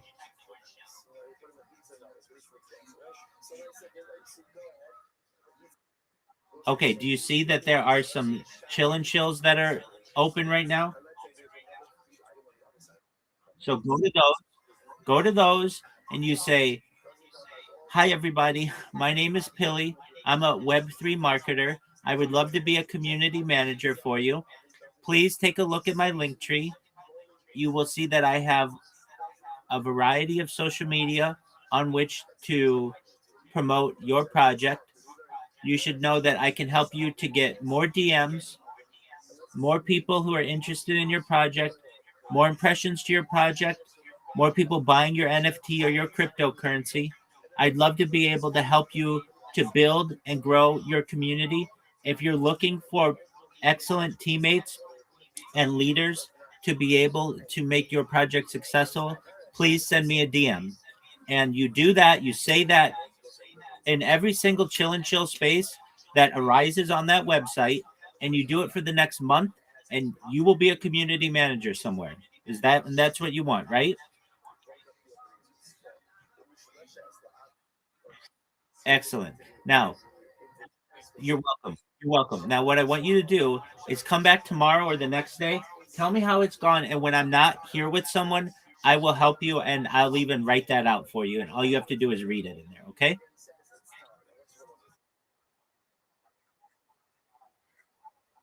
Excellent, Pilly. Best wishes, my man. Take care, buddy. Bye. Take care, my man. Yeah, so Riser, someone like Pilly, he doesn't know smart contracts. He doesn't know the ins and outs of crypto. He just wants to be a moderator of a community. Yeah, exactly. These guys don't know what that means, though. They all say that.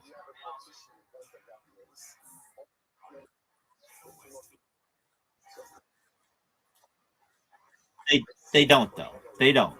They don't recognize what that means. And he said developer.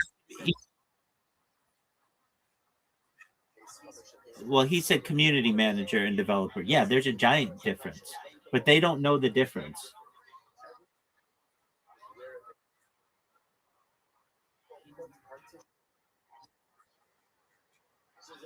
Okay, so there's a developer in Web3 that's basically someone who knows the basics of coding and smart contracts and the different platforms. There's that. That's not what these guys do. These guys are moderators, and they are reply guys, and they are shillers, and they're raiders. That's what he's looking for. Once he gets some experience doing that, he might dip his toe into more advanced Web3 development, but he's not at that point right now. He's just starting. And I know that. But they all see their friends who have Web3 developer in their profile, and they all think that they're Web3. I've helped 100 guys like Billy in the last 3 or 4 months, and they're all, and let's say they're all the same. There are some guys who are different, who are like, yeah, I'm a full stack developer, and then I'll go through and I'll test them, and they really are a full stack developer, and it's like, all right, this is somebody who's a real developer. But a lot of these guys just they don't they don't know what that term means, and they think that it could mean developing a community, which it could, but that's usually just known as a community and things like that. So with with that being said, um, back to at least Instagram, because I love bashing that fucking place. Um, they have a very interesting algorithm, or well, we were talking about the algorithms and such, and so it's funny. I'll watch like a Kill Tony, and if I play the music for Kill Tony, which is copyrighted by Kill Tony, all of my different, like, I'll get like 5 different pop-ups on my different tablets that say that this music has been copyrighted, or the company that I found that is the best at protecting um their intellectual property is the UFC. If you're watching a UFC and it's just playing in the background, and Instagram hears that, it shuts down your Instagram right away, which I find to be interesting. Uh, Twitter is actually the worst at it. Twitter Twitter doesn't really use AI. on their live stream, and or on their their their Twitter Spaces. Like you've been in Twitter Spaces where they'll just play copyrighted music for like their intro song, right? And nobody does anything about it, even though that's technically illegal. Uh, and it's just allowed basically. Um,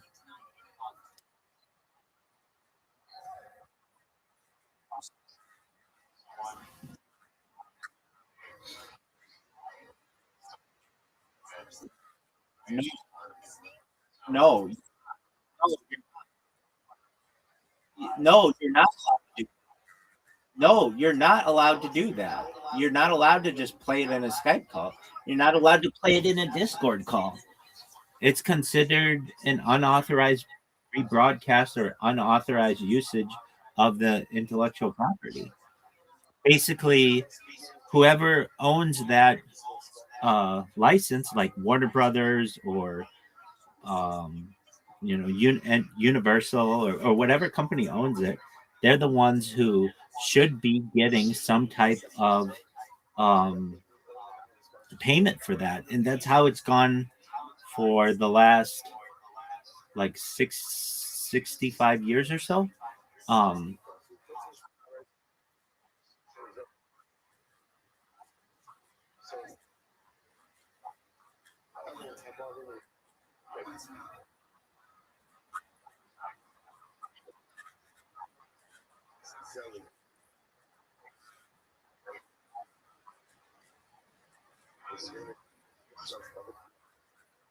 I agree with you.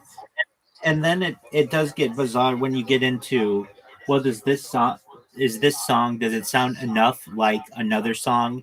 And then that's got to go to arbitration, or that has to go to even a jury trial. Like it's absolutely ridiculous. Like if you ask 100 people, 50 of them will say that the song sounds similar enough, and the other 50% will say that it's different enough, and there's no right or wrong.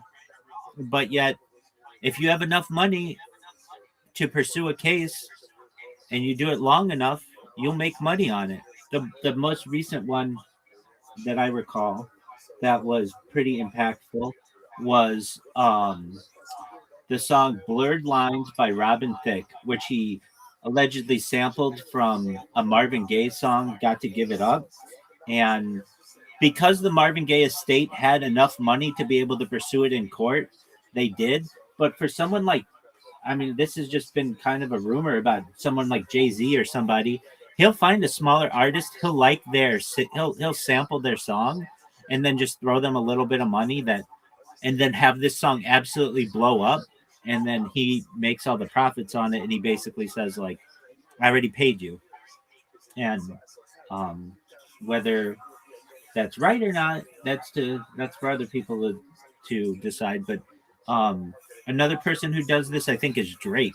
Drake basically has enough money that anybody who is a good beat maker, he will just pay to work for him, and then he just takes all of um their their content and then calls it his own, so that he doesn't have to do any of these things. I mean,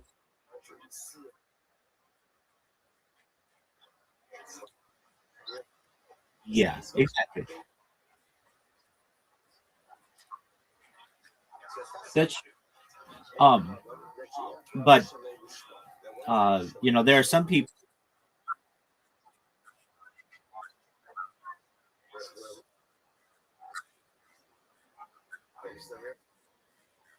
Right. What happens is someone like Jay Z will say to, let's say, just some random kid comes off the street and is like, "Hey, I've got this really great song that I'd like you to sample," and he says to them, "Look, accept $100,000, which is nothing to him," and the people are like, "But you're gonna make $10 million off of this time.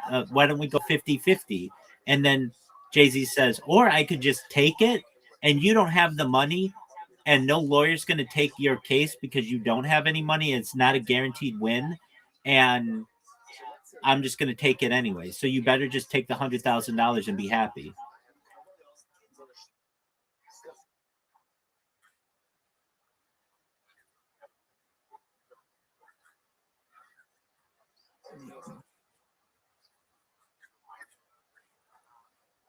No, no, come on. I mean, Riser, you got to understand how the American legal system works. You can't just represent yourself very easily. It's a difficult thing to do. Usually, you'll get thrown out of court because you aren't like meeting deadlines or using the correct nomenclature in court. The judge will literally say to you, you need to get a lawyer for this, or we're not going to allow this to proceed. The company has huge lawyers and they're going to ask for this to be dismissed. On top of that, depending on the state, you're not allowed to just record people without their knowledge or without their consent. So like basically, okay, so what they're going to say is you're not going to get in to talk to Jay-Z. You will talk to Jay-Z's guys. Like it's through agency, and basically, some person 5 people away from Jay-Z is going to say, "Look, we'll take." Like, and they're not going to put that in writing. They're not going to text that. They'll just say it to you on in person and on the phone or whatever. And if you try to prove it, Jay-Z can say, that was 5 people away from me. I had no idea who you are or what that song is. All I know is that we were in the studio one day and we were just trying different beats and we just tried this beat and it sounded like your beat. And even still, even if you got it to a trial, that's going to cost you tens of thousands of dollars in court fees. And I mean, you've got to take the time out of your day to be able, even if you knew what you were doing in court. And chances are, at some point, the judge is going to say, "We have this really little guy who we don't even usually let represent themselves, but for whatever reason, within this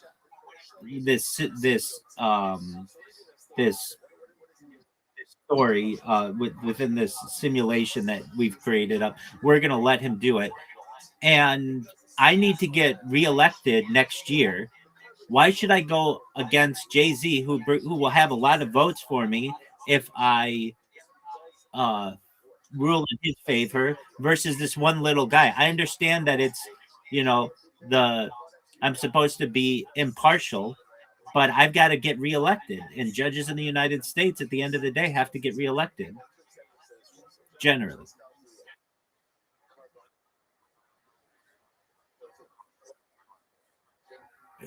Well, so the judge the next year or whenever, within 4 years or so, has to get reelected. And if he goes against Jay-Z, Jay-Z's going to say to his friends at the major players in New York City, Manhattan, Brooklyn, "Hey, this judge went against us, went against Rockefeller Records, and we want to put money. We're going to invest in money, basically donate to the candidate who's running against him so that he loses."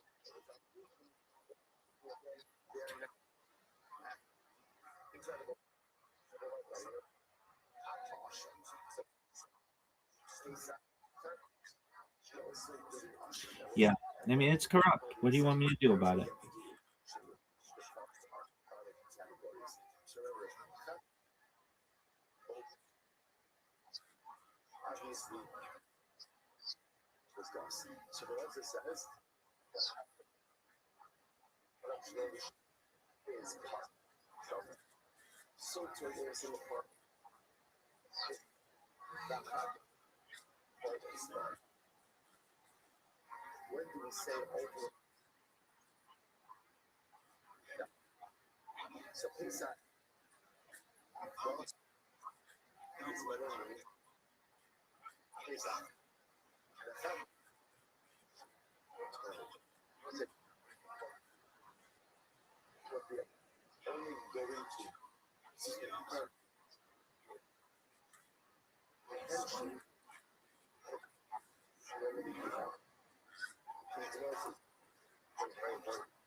You're extortion. Absolutely. And it is.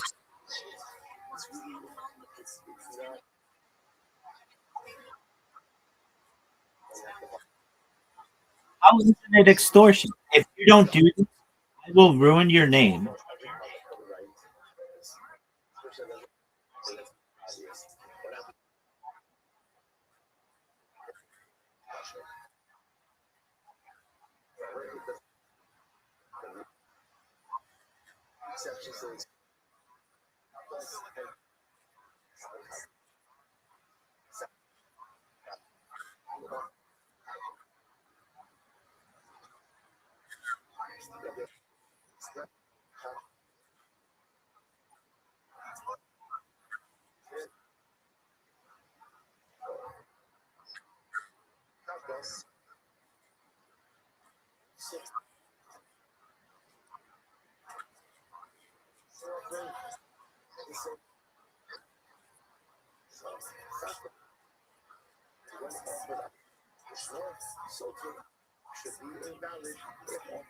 Dude, you're extorting that guy.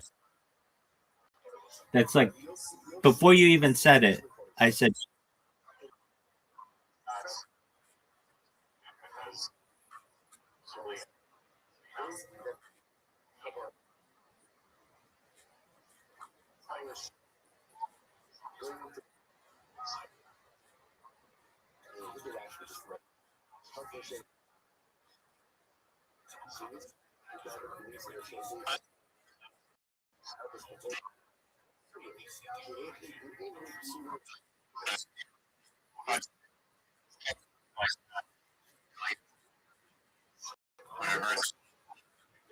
Bully.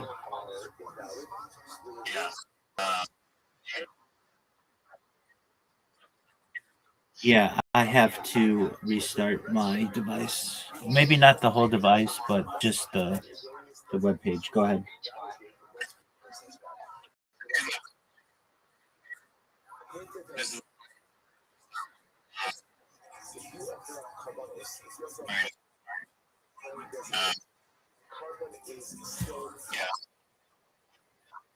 They were basically acquitted because, and like the lawsuit that they found not guilty because they're